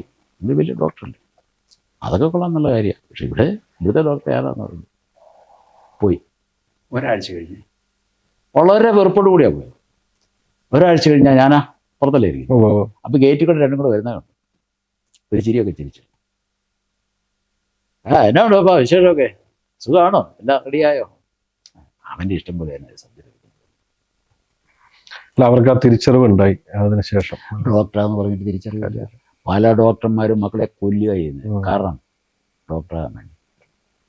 അതായത് ഈ പേരൻസിന്റെ ഇഷ്ടങ്ങളിലേക്ക് അടിച്ചേൽപ്പിക്കുക. That's wrong. അപ്പൊ ഡോക്ടറാണെന്ന് പറഞ്ഞല്ലോ പ്രൊഫസർ, ടീച്ചേഴ്സാണ് ഏറ്റവും അപകടകാരം. അവരുടെ മക്കളെ ഇവർ കൊല്ലാൻ. കാരണം ടീച്ചറുടെ പിള്ളേരെ ഒട്ടും ക്ലാസ് മോശമാകാൻ പറ്റില്ല. സാറിന്റെ ഒരു ആശയം എന്ന് പറഞ്ഞാൽ, സാറിന്റെ അതായത് നമുക്ക് കുട്ടികൾക്കുള്ള കഴിവുകൾ എന്താണോ കുട്ടിയെ കണ്ടത് അവന്റെ മനസ്സ് റീഡ് ചെയ്യാൻ കഴിയണം. അല്ലെങ്കിൽ അവന്റെ നീഡ് എന്താണെന്ന് അറിയണം. കാരണം അൺലിമിറ്റഡ് സ്കോപ്പാണ് ലോകത്തുള്ളത്. ഞാൻ ക്ലാസ്സിലൊക്കെ പറയാറുണ്ട്, എടാ നീ മുറുക്കാങ്കട പറഞ്ഞു, പക്ഷെ നിന്റെ മുറുക്കാങ്കടയിൽ നാട്ടുകാരെ ക്യൂ നിൽക്കണം. ക്രിയേറ്റീവായിട്ട് അവിടെയാ നിന്റെ മിടുക്ക്. എന്ത് ചെയ്തു എന്നുള്ളതല്ല, അത് ചെയ്യുന്നതിൽ പെർഫെക്ഷൻ, മാക്സിമം പെർഫെക്ഷൻ കൊണ്ടുവരിക. ഈ പിള്ളേച്ചന്മാരുടെ ചായക്കടകളുണ്ട് നാട്ടിൽ കൂടെ. ഈ അച്ചായന്മാരൊക്കെ പോയി രാവിലെ ദോശ തരുന്ന അവിടെയാണ്. ഒരേ ദോശ തന്നെയല്ലേ എല്ലാ ദിവസവും കിട്ടുന്നത്. അപ്പോൾ ഒരു ദിവസം കഴിഞ്ഞിട്ട് രുചിയില്ലെന്നും പറഞ്ഞ് പോകാതിരിക്കുന്നുണ്ട്. എന്നാലും ആ ചായ, ആ തഞ്ചിവെള്ളവും ഈ ദോശയും നിന്നാലും ഈ അച്ചായനൊരു സുഖം. എന്താ അതിൻ്റെ കാര്യം? അതിൻ്റെ സൈക്കോളജി തന്നെ. എന്തും അതിൻ്റെ അകത്തൊരു ഇൻഗ്രീഡിയൻസ് ഉണ്ടല്ലേ. അത് തന്നെ നമ്മളത് എത്ര വിശേഷം ഉണ്ടാക്കി കൊടുത്തു കഴിഞ്ഞാലും വായി വെച്ച് തിന്നാൻ അവിടെ കൊണ്ട് ബഹളം വെക്കും. ബിരിയാണി ഇനി കോപ്പ ഉണ്ടാക്കി കൊടുക്കുന്നതെന്ന് പറഞ്ഞത് വേറെ കാര്യം, അത് അടുത്തൊരു റേഞ്ച്. പക്ഷെ ഇവിടെ എന്താ സംഭവിക്കുന്നത്? അതിൻ്റെ എന്തോ ഒരു സംഭവം ഉണ്ടല്ലേ. അപ്പം ലേബറിൻ്റെ മാസികയുടെ അവസരങ്ങളിൽ എഡിറ്റോറിയൽ ബോർഡ് ഉണ്ടായിരുന്നു. പ്രഗത്ഭരായ എഡിറ്റേഴ്സാണ് ഉള്ളത്. ഇവൻ പ്രൊഫസർ ശിവദാസ് സാർ ഉൾപ്പെടെയുള്ള ആൾക്കാരുണ്ട്. അപ്പോൾ ഇടയ്ക്ക് ഇവർക്കൊന്നും എന്നെ മുഴുവൻ കിട്ടുകയല്ല. പക്ഷേ ഞാനൊരു ഐഡിയ കൊടുത്ത് അങ്ങ് പോവില്ലേ, കാരണം എനിക്ക് ഒട്ടത്ത് ഫോക്കസ് ചെയ്യാൻ പറ്റില്ല. പിന്നെ എല്ലാം ഓടിച്ചെല്ലാം ഒന്ന് മറിച്ച് നോക്കും. പുള്ളി ചോദിക്കും, നമ്മുടെ ഏറ്റവും അടുപ്പം, സാറേ അടുത്തത് ഇപ്പം സിലബസ് മാറിയില്ല, അടുത്തത് എന്നാ ചെയ്യും സാറേ? അതിനൊക്കെ പണിയുണ്ട് സാറേ എന്ന് ചോദിച്ചു.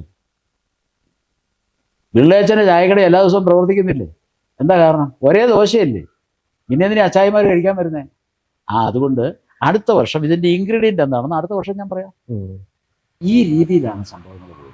അപ്പോൾ എന്നാന്ന് വെച്ച് കഴിഞ്ഞാൽ ഒരു ചെറിയ ഒരു മിനുക്കുമതി പണിയുന്നേ, ഒരു മിനി ബ്യൂട്ടിഫിക്കേഷൻ. അപ്പൊ അങ്ങനെയും ഈ നമ്മുടെ ഗുരുകുലം സ്കൂള് വളരെ സക്സസ് ആയിട്ട് മുമ്പോട്ട് പോയി. നമ്മുടെ ഒരു ഇപ്പൊ ലോകത്തെവിടെ പോയാലും, ഇപ്പൊ ഞാൻ പോകുന്ന രാജ്യങ്ങളിലൊക്കെ എവിടെയെങ്കിലും ഒരു ഇവിടുത്തെ പൂർവ്വ വിദ്യാർത്ഥിനെ കണ്ടുമുട്ടാറുണ്ട്. ഫാമിലിയെ കുറിച്ച് കൂടി ഒന്ന് പറയാമോ? എന്നെ സംബന്ധിച്ചിടത്തോളം ഞാൻ ബേസിക്കലി കർഷക കുടുംബത്തിൽ, പാലക്കാട്ടുമല മരങ്ങാട്ടുള്ളി പഞ്ചായത്തിലെ പാലക്കാട്ടുമല എന്നുള്ള വാർഡ് ഒരു സ്ഥലം. പാലക്കാട്ടുമല എന്ന് പറയുന്നത് ഒരു തനി ഗ്രാമീണ പ്രദേശമാണ്. പക്ഷെ ചരിത്രപരമായി വളരെ പ്രാധാന്യമുണ്ട്. മതസൗഹാർദ്ദയുടെ ഏറ്റവും വലിയ പ്രതീകമാണ് ഈ പാലക്കാട്. അവിടെ പട്ടരുണ്ട്, നമ്പൂതിരിയുണ്ട്, വാര്യരുണ്ട്, മാരാരുണ്ട്, ഈഴവരുണ്ട്, കൊല്ലം തട്ടാൻ മൂശാൻ അതെല്ലാം ഉണ്ട്. ഇങ്ങനെ ഇങ്ങനെ ഇങ്ങനെ ഒരു 10-22ഓളം വിഭാഗത്തിൽപ്പെട്ട ആളുകൾ ഈ പാലക്കാട്ടുമല എന്ന് പറഞ്ഞ വെച്ച് വാർഡിൽ മതസൗഹാർദ്ദത്തോടെ ജീവിക്കുന്നുണ്ട്. ഇതെല്ലാം കണ്ടനുഭവിച്ച ഓണം വന്നു കഴിഞ്ഞാൽ എല്ലാം പായസവും പലഹാരം എല്ലാം വരും. അതുപോലെ തന്നെ ഈസ്റ്ററിന് അപ്പം പുഴുങ്ങി എല്ലാ വീടുകളിലും കൊണ്ടുപോയി എത്തിച്ചു കൊടുക്കും. ഇങ്ങനെ എല്ലാം വലിയൊരു സൗഹൃദമാണ് അന്തരീക്ഷമാണ്. അപ്പോൾ ഈ പശ്ചാത്തലത്തിലാണ് ഞാൻ വളർന്നത്.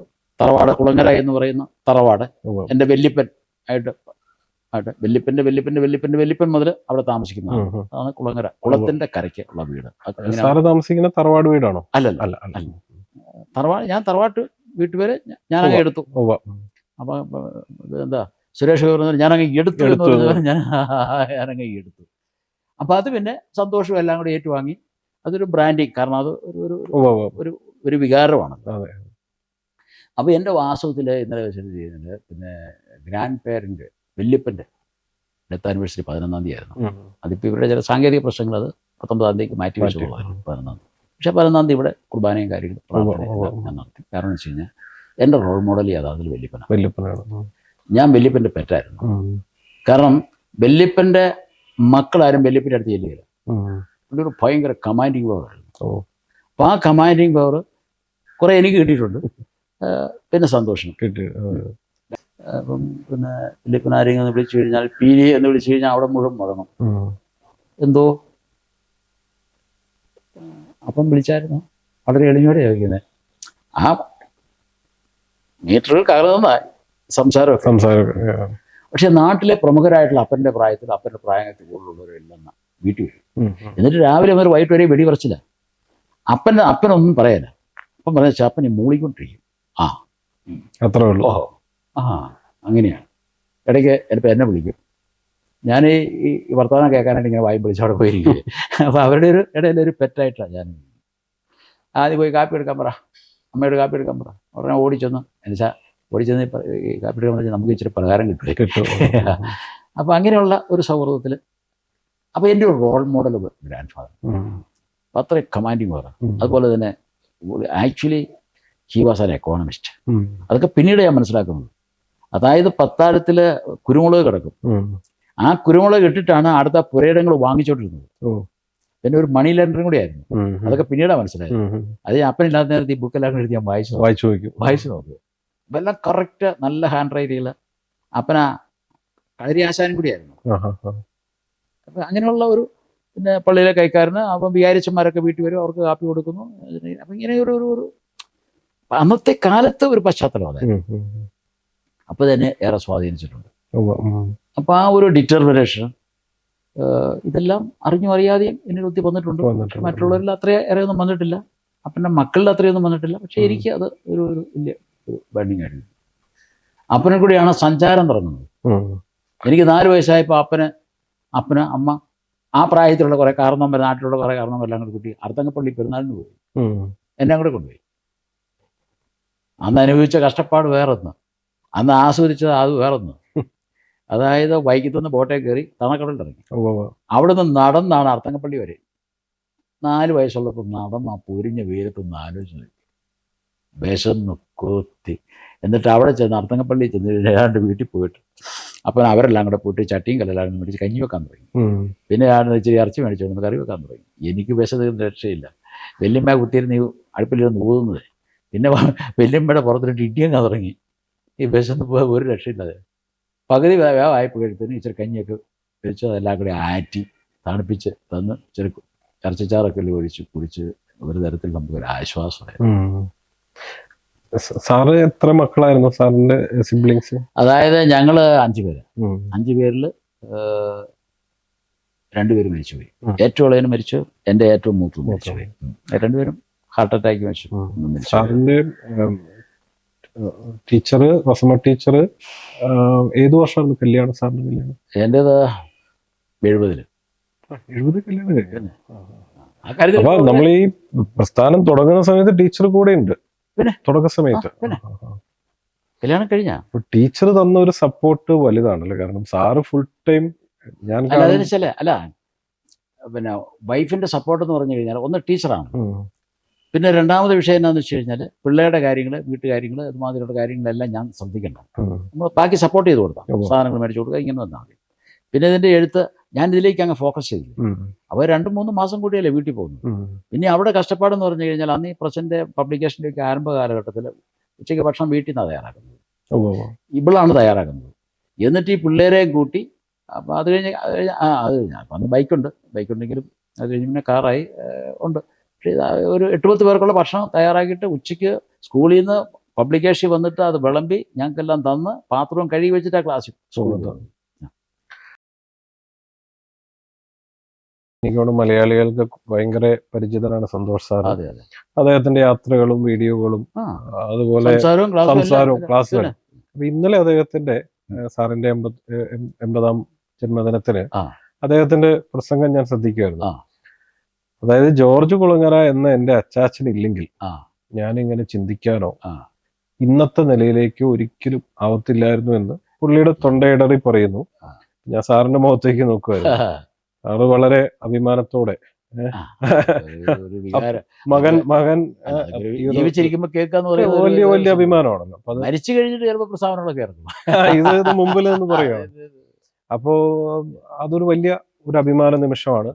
അതേ സമയത്ത് മക്കളെ മാത്രമല്ല, സാറ് ഈ രീതി ചിന്തിപ്പിക്കാൻ സാറിനോട് ചേർന്ന് നിൽക്കുന്ന എല്ലാവരെയും വളരെ വലുതായിട്ട് പ്രോത്സാഹിപ്പിക്കുന്നുണ്ട്. അതിന്റെ ചില ടെക്നിക്കുകളും സാറിന്റെ കയ്യിലുണ്ട്. ഒരു മനുഷ്യൻ എങ്ങനെയാണ് അങ്ങനെ ചിന്തിച്ചു തുടങ്ങുന്നത്? അതായത് സാധാരണ നമുക്ക് എന്തെങ്കിലും ജോലി ചെയ്യുക, ഭക്ഷണം കഴിക്കുക, കിടക്കുക, റിട്ടയർഡ് ആവുക എന്നുള്ളതിൽ നിന്ന് മാറി വ്യത്യസ്തമായിട്ട് എങ്ങനെ ചിന്തിക്കാം? എല്ലാവർക്കും സാധിക്കുമല്ലോ അത്. പക്ഷെ ആ പ്രോത്സാഹനം ഇല്ലാത്തത് കൊണ്ടായിരിക്കും ഒരു പക്ഷെ, അല്ലേ? അതൊക്കെ ദൈവത്തിന്റെ ഒരു ഇടപെടലാണ്. നമുക്ക് അല്ലാതെ ഇപ്പൊ എനിക്കതിനകത്തൊന്നും അവകാശപ്പെടാനില്ല. ഞാനത് കഴിഞ്ഞ ദിവസം ഇന്നലെ ഒരു വാക്ക് പറഞ്ഞില്ലേ, തോന്നേണ്ട സമയത്ത് തോന്നാൻ കഴിയണമെങ്കിൽ അതിന് പോസിറ്റീവ് എനർജി വേണം. ഇപ്പം നമ്മൾ എത്രയോ സമൂഹത്തിന് വേണ്ടിയല്ലേ ഈ പ്ലാസ്റ്റിക് എല്ലാം ശേഖരിക്കാൻ പോയത്? സമൂഹത്തിന്റെ ആരോഗ്യത്തിന് വേണ്ടിയല്ലേ? അതുപോലെ തന്നെ 44 നദികളിൽ വന്ന് വെള്ളം എടുത്ത് പരിശോധിച്ച് അതിന്റെ റിസൾട്ട് കൊടുക്കും. അന്നത്തെ റിസൾട്ടിനെ വെച്ചാൽ ഇപ്പോഴും ഓരോരുത്തർ ചർച്ച തുടങ്ങിയിരിക്കുന്നു. അവിടെ വലിയൊരു ഗ്യാപ്പ് വന്നു പോകുന്നു. ഇതൊക്കെ ഒരു ദൈവത്തിന്റെ ഒരു ഇടപെടൽ, ഒരു അദൃശക്തി എന്തിനുണ്ട്. പക്ഷെ അത് നമ്മൾ പോസിറ്റീവായിട്ട് നമ്മൾ ചിന്തിക്കാൻ പ്രവർത്തിച്ച് കഴിയുമ്പോൾ അത് അനുകൂലമായിട്ട് വരും എന്നുള്ളത് എനിക്ക് തോന്നുന്നു. അത് വേറെ ഒന്നുമില്ല. ഇപ്പം സന്തോഷം ഞാൻ പറഞ്ഞില്ല. ഇപ്പം എൻ്റെ മക്കളെ ഞാനിപ്പോഴും ഓർക്കുക, പിന്നീടൊക്കെ ഒരു അവസരത്തിൽ പറയാം. അതായത് ഞാൻ പാർലർ കോളേജ് 5 മണിയാകുമ്പോൾ കഴിയും. അവൻ പറഞ്ഞില്ലെന്നേ ഉള്ളൂ. 5 മണി എനിക്ക് നഴ്സറി ഉണ്ടായിരുന്നു. നഴ്സറിയിലെ രാത്രിയിൽ ചിലപ്പോൾ ബഡ്ഡൂട്ട് കിട്ടുന്നത് ചിലപ്പോൾ വൈകിട്ട്. അപ്പോൾ രാത്രി ഞാൻ ബഡ് ചെയ്യും. രാത്രി ബഡ് ചെയ്യുമ്പോൾ തൂക്കുവിളക്കില്ലേ, ഈ തൂക്കുവിളക്ക് ഇവൻ പിടിക്കണം. ഇവനൊന്ന് 2-3-4 വയസ്സൊന്നുമില്ല, 2-3 വയസ്സേ ഉള്ളൂ. വീടിന് അടുത്തൂടെ. അപ്പോൾ എന്താ വെച്ച് കഴിഞ്ഞാൽ ഈ വിളക്കുമായിട്ട് വരണം. പിന്നെ ഞാൻ കുത്തിയിരുന്ന് ഈ ബഡ് ചെയ്യും. അപ്പോൾ ഈ വിളക്ക് കാണിക്കുന്ന ഇവനാ. അവനത് ഒന്നെങ്കിൽ മറന്നുപോയി, അല്ലെങ്കിൽ ഓർക്കുന്നില്ല. വളരെ ടച്ചിങ് ആയിട്ടുള്ള അന്ന് മുതൽ സംരംഭകത്വത്തിന്റെ വിത്ത ഇവന്റെ മനസ്സിലേക്ക് കൊടുത്തോണ്ടിരുന്നു. അത് പറഞ്ഞേക്ക് തൈ കയറ്റി അയച്ചെന്നൊക്കെ പറഞ്ഞു. പക്ഷെ ഇവന് കൊടുത്ത അസൈൻമെന്റ് അതാ. അതുപോലെ ഞാൻ പടം വരച്ചെന്ന് പറഞ്ഞില്ലേ, ആ പടം വരച്ചു.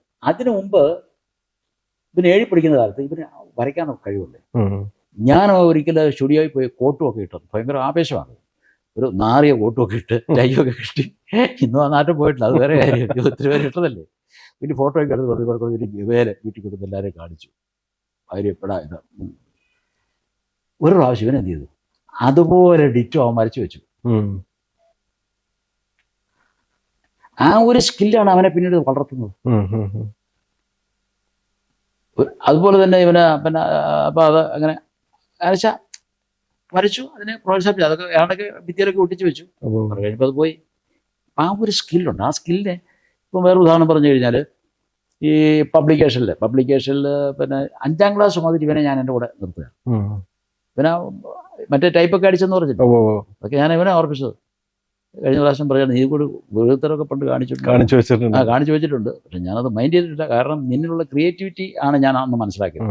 അതെ, നിനക്ക് അത്രയും ചെയ്യാൻ കഴിഞ്ഞില്ലേ, അതൊരു വലിയ കാര്യമില്ലേ. I felt proud of you. ഇപ്പം എന്നാ ഞാൻ പറഞ്ഞത്, ഒന്നും വേണ്ടിയില്ല. ഞാനും ഇച്ചിരി ടഫാണല്ലോ. അപ്പൊ അതുകൊണ്ട് ഇവൻ മേശ കൊണ്ടെന്ന് വെച്ചാൽ അപ്പനൊരു പണി വെച്ചു. അല്ല, അദ്ദേഹവും സാറിന്റെ ഒരു പരിധിവരെ ഡിറ്റോ ഇതേ രീതിയിലുള്ള ചിന്താഗതികളും ഇതേ രീതിയിലുള്ള സംസാര ശൈലികളും ഒക്കെ തന്നെയാണ്. അപ്പൊ അത് അതുപോലെ തന്നെ വെച്ച് കഴിഞ്ഞാൽ പിന്നെ അത് കഴിഞ്ഞെല്ലാം കഴിഞ്ഞ് പ്രസ്സിൽ ഇങ്ങനെ വന്നു കഴിഞ്ഞു. പിന്നെ പറഞ്ഞില്ല 10-20 പ്രസ്സുകൾ പറഞ്ഞ്. പിന്നെ എറണാകുളത്ത് പ്രിന്റിങ്. അപ്പൊ എറണാകുളത്ത് പ്രിന്റിങ് എന്ന് പറഞ്ഞാൽ അടിച്ച ഫാറങ്ങൾ മുഴുവൻ ഡേ ആൻഡ് നൈറ്റ് ഇങ്ങനെ കൊണ്ടുവന്നോണ്ടിരിക്കുകയാണ്. അപ്പൊ കോളേജിൽ വന്നതിന് ശേഷം അന്നൊരു ഇന്റർനാഷണൽ ജീപ്പ് എനിക്കുണ്ടായിരുന്നു. ആ ജീപ്പ് ഞാൻ കൊടുക്കായിരുന്നതാണ്. അപ്പൊ എന്താണെന്ന് വെച്ച് കഴിഞ്ഞാൽ, അപ്പൊ ആ അവസരങ്ങളിൽ ഈ ജീപ്പും കൊണ്ട് ഇവനായ ഒറ്റയ്ക്ക് എറണാകുളം പോകും. എന്നിട്ട് അവിടുന്ന് ഫാറം മുഴുവൻ ജീപ്പ് നിറച്ച് ഫാറും കയറ്റി തിരിച്ചു വരും. അപ്പൊ ഞാൻ വെയിറ്റ് ചെയ്യുക ഇപ്പം വരാൻ വേണ്ടിയിട്ട്. പ്രസ് വെയിറ്റ് ചെയ്യുക. രാത്രി 1 മണി 2 മണിക്കാണ് വരുന്നത്. അപ്പം ഞാൻ സെക്യൂരിറ്റിക്കാരനും ഇവനും കൂടി ആ ഫാറ ഇറക്കി വെക്കുന്നത്. ആ രീതിയിൽ നിന്ന് പണി പഠിച്ചതാണ്, ആ രീതിയിൽ പണിയിച്ചതാണ്. ക്ലാസ് കഴിഞ്ഞാൽ ഇപ്പം പാറക്കുളയിൽ എൻ്റെ പാറക്കുളയിലായിരുന്നു. അപ്പോൾ അത് കഴിഞ്ഞാൽ വന്നു കഴിഞ്ഞാൽ എന്ത് ചെയ്യണം, പഠിച്ചോണം. അപ്പോഴത്തേനും കാപ്പിയും കാര്യങ്ങളെല്ലാം ചായക്കടയിൽ നിന്നാണ്. മാത്തപ്പൻ എന്ന് പറഞ്ഞൊരു സെക്യൂരിറ്റിക്കാരുണ്ട്. പറഞ്ഞിട്ടുള്ള വലിയൊരു, അതായത് 3-4 സിലിണ്ടറിയൊക്കെ ഒന്നിച്ച് വന്നുകൊണ്ടിരുന്ന മനുഷ്യനാണ്. പ്രായമായി. പിന്നെ സെക്യൂരിറ്റി നമ്മുടെ വലിയൊരു ആസ്വാദായി. എല്ലാ കാര്യങ്ങളും ഫുൾ ടൈം അവിടെയാണ് കിടക്കുന്നതെല്ലാം. ആരോടും പറയണ്ട. ഈ മാധവൻ ചേട്ടന് ഇവർക്ക് കൊണ്ടുവന്ന് ടീച്ചറും പിള്ളേർക്കും എല്ലാം കൂടെ സ്കൂളിൽ നിന്ന് വന്നു കഴിയുമ്പോൾ ഇവിടെ ഒരു കാപ്പിടിയൊക്കെ ഉണ്ട്. കാപ്പിടി കഴിഞ്ഞിട്ട് പഠിച്ചോണം. ടീച്ചർ വീട്ടിലേക്ക് പോകും, കൊച്ചു പിള്ളേരെയും കൂട്ടി വീട്ടിലോട്ട് പോകും. അത് കഴിഞ്ഞിട്ട് ഇവന് പ്രസ്സിലെ കലാപരിപാടി. പിന്നീടേക്ക് വീട്ടിൽ പോയി ഭക്ഷണം കൊണ്ടുവരും. അപ്പോൾ ഇതിന് ശേഷം ഞാൻ ഇതിന് മാസിക് RNA രജിസ്ട്രേഷൻ വേണം. അത് ഡൽഹിയിൽ നിന്നാണ്, രജിസ്ട്രാർ ഓഫ് RNA രജിസ്ട്രേഷൻ. അപ്പം അതിന് വേണ്ടി പലപ്പോഴും ഞാൻ ഡൽഹിക്ക് പോകേണ്ടി വരും. അപ്പം ഞാൻ പോയെന്ന് വെച്ചാൽ, അപ്പോൾ ഈ പണിയുടെ ഇടയ്ക്ക് തന്നെ നമുക്കൊരു റിലാക്സേഷൻ വേണം. അപ്പോൾ വിമാനത്തിൽ പോകണമെന്ന് തീരുമാനിച്ചു.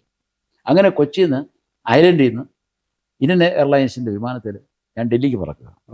അപ്പം ഡൽഹിയിൽ പോകുമ്പോൾ എന്ന് വെച്ച് കഴിഞ്ഞാൽ ഗോവയിൽ ഇറങ്ങിയിട്ടാണ് പോകുന്നത്. അപ്പം ഇങ്ങനെ ആലോചിച്ച് കഴിഞ്ഞപ്പോഴേ ഞാൻ ആലോചിച്ച്, അതിൻ്റെ ഒരു സുഖവും ആ എയർ ഹോസ്റ്റസും സംവിധാനവും എയർപോർട്ടും എല്ലാം കൂടി നമുക്കൊരു ത്രില്ലാണ്. അപ്പം ഞാൻ ആലോചിച്ചു, എടാ ഇവനെ കൂടെ ഒന്ന് കയറ്റണമല്ലോ. അപ്പോൾ ഇതിൻ്റെ അകത്ത് കയറി കഴിഞ്ഞപ്പോൾ ഒത്തിരി ഐഡിയ വന്നു. ഡൽഹി എയർപോർട്ടിൽ ഇറങ്ങി അങ്ങനെ ഒത്തിരി ഐഡിയ വരുന്നുണ്ട്. നമ്മൾ ഓരോന്ന് ഈ ഐഡിയ മോഷ്ടിക്കുന്ന കാര്യത്തിൽ എടുക്കണം. ഇതിനെ കൂടെ ഒന്ന് കയറ്റണം. ഞാൻ വേണ്ടിയില്ല. ഞാൻ തിരിച്ചു വന്ന ശേഷം അന്ന് റഷ്യൻ ന്യൂസ് പ്രിന്റ് വലിയ ഷോർട്ടേജ് ഉണ്ട്. റഷ്യയിൽ നിന്ന് ന്യൂസ് പ്രിന്റ് ഇറക്കി ബോംബെയിലെ ഗോഡൌണിൽ കിടപ്പുണ്ട്. അപ്പോൾ HTC വഴി ഇറക്കിയത്. അപ്പോൾ അതിന് സെയിൽ ടാക്സ് ക്ലിയറൻസ് വേണം. അതിന് കുറേ പേപ്പറൊക്കെ സബ്മിറ്റ് ചെയ്യണം. ഒന്നെങ്കിൽ നമ്മൾ പോകണമല്ലേ ആരെങ്കിലും വിടണം. അപ്പം ഞാൻ ആലോചിച്ചൊരു ബുദ്ധിയും വരും. എന്നൊരു ശിവനെ വിളിച്ച് സന്തോഷം, എടാ നീ ബോംബെ വരും പോകുന്നത്, നമ്മുടെ ഒരു കമാൻഡിങ് ആണ്. അവിടെ സെക്കൻഡ് DC പഠിക്കുക.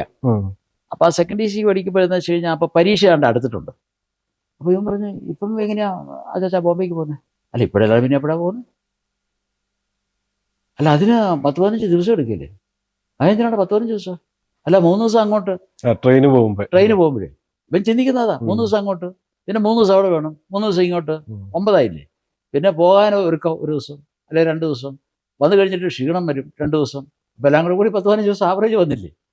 അത് എടാ എന്തിനാണ് ഈ 15 ദിവസം? എടാ 2-2.5 മണിക്കൂർ നമുക്ക് ബോംബെ ചെല്ലാൻ മേലെ. പിന്നെ അപ്പോഴും തലേ കയറിയില്ല. എടാ അതിന് ഫ്ലൈറ്റിന് പോകണമെന്നേ. അന്ന് വാ വിളിക്കുക, ഫ്ലൈറ്റാ? ഫ്ലൈറ്റ് അന്ന് പുള്ളിക്ക് എത്ര വയസ്സുണ്ട്? സെക്കൻഡ് DC പഠിക്കാൻ. സെക്കൻഡ് DC ഇപ്പോൾ ഒരു 20 താഴെയല്ലേ ഉള്ളൂ. അന്ന് പിള്ളേർക്ക് അങ്ങനെ ചിന്തിക്കാനുള്ളൊരു അവസരമില്ലല്ലോ. അതാണെന്ന് വെച്ചാൽ അപ്പോൾ അത് തലേ കയറി. അപ്പോൾ ടിക്കറ്റോ? ആ ടിക്കറ്റ് നീ തന്നെ അറേഞ്ച് ചെയ്യണം. നമ്മൾ പണിയങ്ങ് ഇട്ട് കൊടുക്കുക, അത് നീ തന്നെ അറേഞ്ച് ചെയ്യണം. അതെവിടാ? മലയാ ട്രാവൽസ് എന്ന് പറഞ്ഞ് കോട്ടയത്തുണ്ടാവും. എൻ്റെ ഒരു സുഹൃത്താണ്. അപ്പം അതുവഴി ഞാൻ ഈ ഡൽഹിക്ക് പോയ ടിക്കറ്റ് എടാ അത് മലയാ ട്രാവൽസ് നിനക്കറിയാവുന്നതല്ലേ, അത് അവിടെ എൻ്റെ പേര് പറഞ്ഞാൽ നിനക്ക് കിട്ടത്തില്ല, നീ തന്നെ പോയി ടിക്കറ്റ് എടുക്കുക, പൈസയോ അല്ല പൈസ എത്രയാണെന്ന് വെച്ചാൽ അത്രയല്ലേ കാര്യമുള്ളൂ. ഇവനെ തന്നെ ടിക്കറ്റ് എടുത്ത് ഇവൻ തന്നെ പോയി. അപ്പോൾ അവൻ ബോംബെ പോയി കഴിയുമ്പോൾ ഒരു പ്രശ്നമുണ്ടല്ലോ.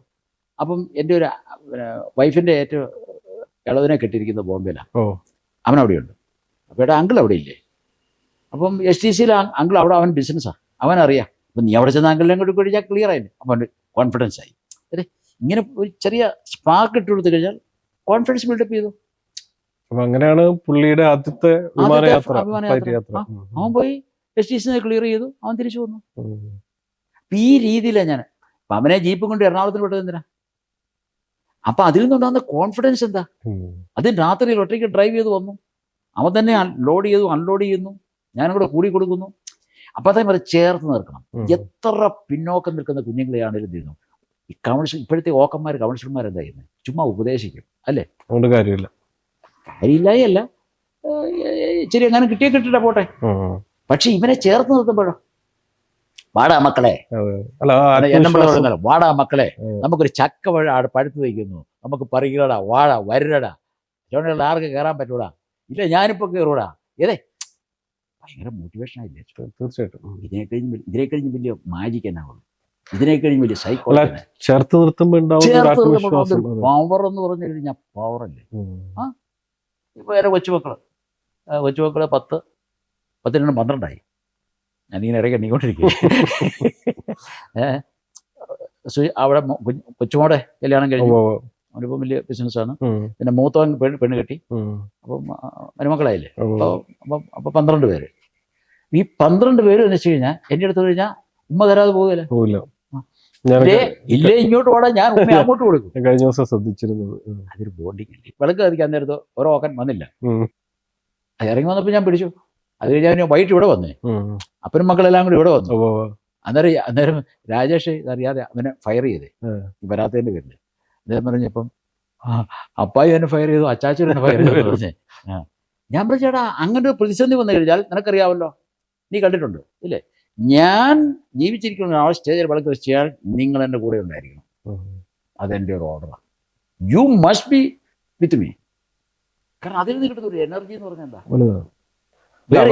വേറെ ഏത് വേദി കിട്ടും? അല്ല, അവർക്ക് ഒരു കോൺഫിഡൻസ്, ഒരു ലീഡർഷിപ്പ് ക്വാളിറ്റി തന്നെ അവിടെ വരും. അതിൻ്റെ അകത്ത് എല്ലാം അടങ്ങി. ആ തിരി കത്തിക്കുമ്പോൾ ഉണ്ടാകുന്നതായ ഒരു മാനസികമായിട്ടുള്ള ഒരു ഉണർവെന്ന് പറയുന്നത് അത് നിർവചനാതീതമാണ്. അതാണ് ഈ ഒരു പോസിറ്റീവ് എനർജി അല്ലയോ. തീർച്ചയായിട്ടും. അപ്പം അത്തരം സിറ്റുവേഷൻസ് എന്ത് ചെയ്യുന്നു, അപ്പോൾ അവർ വരികയും ആ സിറ്റുവേഷനിൽ അവർ ആരുണ്ടോ അതിൻ്റെ അകത്തു നിന്നുകൊണ്ട് തന്നെ ഇവനുണ്ടോ എന്ന് ഞാൻ ചെക്ക് ചെയ്തില്ല. ഞാൻ വെറുതെ കത്തിക്കാൻ നിൽക്കുകയല്ലേ ഇതേ, ഇവരെല്ലാം ഉണ്ടോ എന്ന് നോക്കി. അപ്പോൾ ഒരു ഡാൻസുകാരത്തി അവിടെ പുറകിലാണ് കയറി പാടിയെന്ന് പറഞ്ഞു. അല്ല, ഞാൻ പറഞ്ഞത് ഇത് നമ്മൾ ബോധപൂർവം ഞാൻ പറഞ്ഞ ഇതെല്ലാം ഒരു മുമ്പേ തോന്നേണ്ട സമയത്ത് തോന്നുക എന്ന് പറയുന്ന ഒരു വലിയൊരു ചടങ്ങുണ്ട്. നമുക്കിപ്പോ ഈ നമ്മുടെ സ്ഥാപനങ്ങൾ എന്തെല്ലാം സ്ഥാപനങ്ങൾ ഇപ്പൊ നിലവിലുണ്ട്? നമ്മളിപ്പോൾ labour India press, labour India publication ഞാനായിട്ട് തുടങ്ങിയത്, labour India school, labour India B.Ed college, labour India arts and science college. അതുപോലെ തന്നെ പിന്നെ വീണ്ടും ഞാൻ തുടങ്ങിയിരിക്കുന്നത് മധ്യ കേരള ഫാർമേഴ്സ് പ്രൊഡ്യൂസേഴ്സ് കമ്പനി. അത് കോടികളുടെ ലെവലിലേക്ക് വന്നുകൊണ്ടിരിക്കുകയാണ്. കോടികളിൽ അത് കേന്ദ്ര ഗവൺമെൻറ് പ്രോജക്റ്റാണ്. ഇപ്പോൾ ഏതാണ്ട് 600ഓളം കൃഷിക്കാർ ഇതിൽ ഷെയർ ഹോൾഡേഴ്സ് ആയിട്ടുണ്ട്. അതങ്ങനെയാണ് പോകുന്നു. ഉടനെ തന്നെ 2 ഫാക്ടറികൾ വരുന്നു, ഒന്ന് എറണാകുളത്തും ഒന്ന് കടുത്തുരുത്തിലും. സ്ഥലം എടുത്തു കഴിഞ്ഞു, കെട്ടിടത്തിൻ്റെ പ്ലാനെല്ലാം തീർന്നു കഴിഞ്ഞിരിക്കുന്നു. അതിന് തന്നെ ഏതാണ്ട് 2-2.5 കോടി രൂപ ഓൾറെഡി ബാങ്ക് സാങ്ഷൻ ആക്കി കഴിഞ്ഞിരിക്കുന്നു. വീണ്ടും ഫണ്ട് വരാനുള്ള സാധ്യതകളുണ്ട്. കാരണം കേന്ദ്ര ഗവൺമെൻറ് പ്രോജക്റ്റാണ്, നബാർഡാണ് ഇതിന് ഫണ്ടിങ് ഏജൻസി. അപ്പം നമ്മൾ പ്രൊഫഷണലായിട്ട് ഇത് മാനേജ് ചെയ്താൽ മതി. ഫണ്ടല്ല വിഷയം, മാനേജ്മെൻറ്റാ, ലീഡർഷിപ്പാണ്, പ്രൊഫഷണലിസമാണ് അതിൻ്റെ അകത്തെ ക്വാളിറ്റി എന്ന് പറയുന്നത്. അതങ്ങനെ പോകുന്നു. പിന്നെ green bird clean bird foundation, അതെന്ന് പറഞ്ഞു കഴിഞ്ഞാൽ അതിൻ്റെ പ്രൊഫഷൻ ഞാൻ ഇന്നലെ പറഞ്ഞു. അതെന്താണെന്ന് വെച്ചാൽ ലക്ഷ്യം വേറൊന്നുമല്ല. അതായത് ഭൂമി നമ്മുടെ അമ്മയാണ്, അമ്മയെ സംരക്ഷിക്കേണ്ടത് ആരുടെ ജോലിയാണ്? മക്കളുടെ ജോലിയാണ്. നമ്മളെല്ലാം അമ്മയുടെ മക്കളാണ്. അപ്പോൾ ആ ഉത്തരവാദിത്തം ഞാൻ ഏറ്റെടുത്തിരിക്കുക, എന്നാ സാധ്യമായിട്ടുള്ളത്. അപ്പോൾ എന്ത് ചെയ്യണം?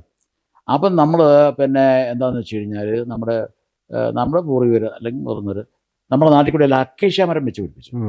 എന്ത് പ്രയോജനം കിട്ടി? അവസാനം ഖജനാവിലെ കാശ് ഉപയോഗിച്ച് അത് മുഴുവൻ വെട്ടി നശിപ്പിച്ച് കളയുകയും ചെയ്തു.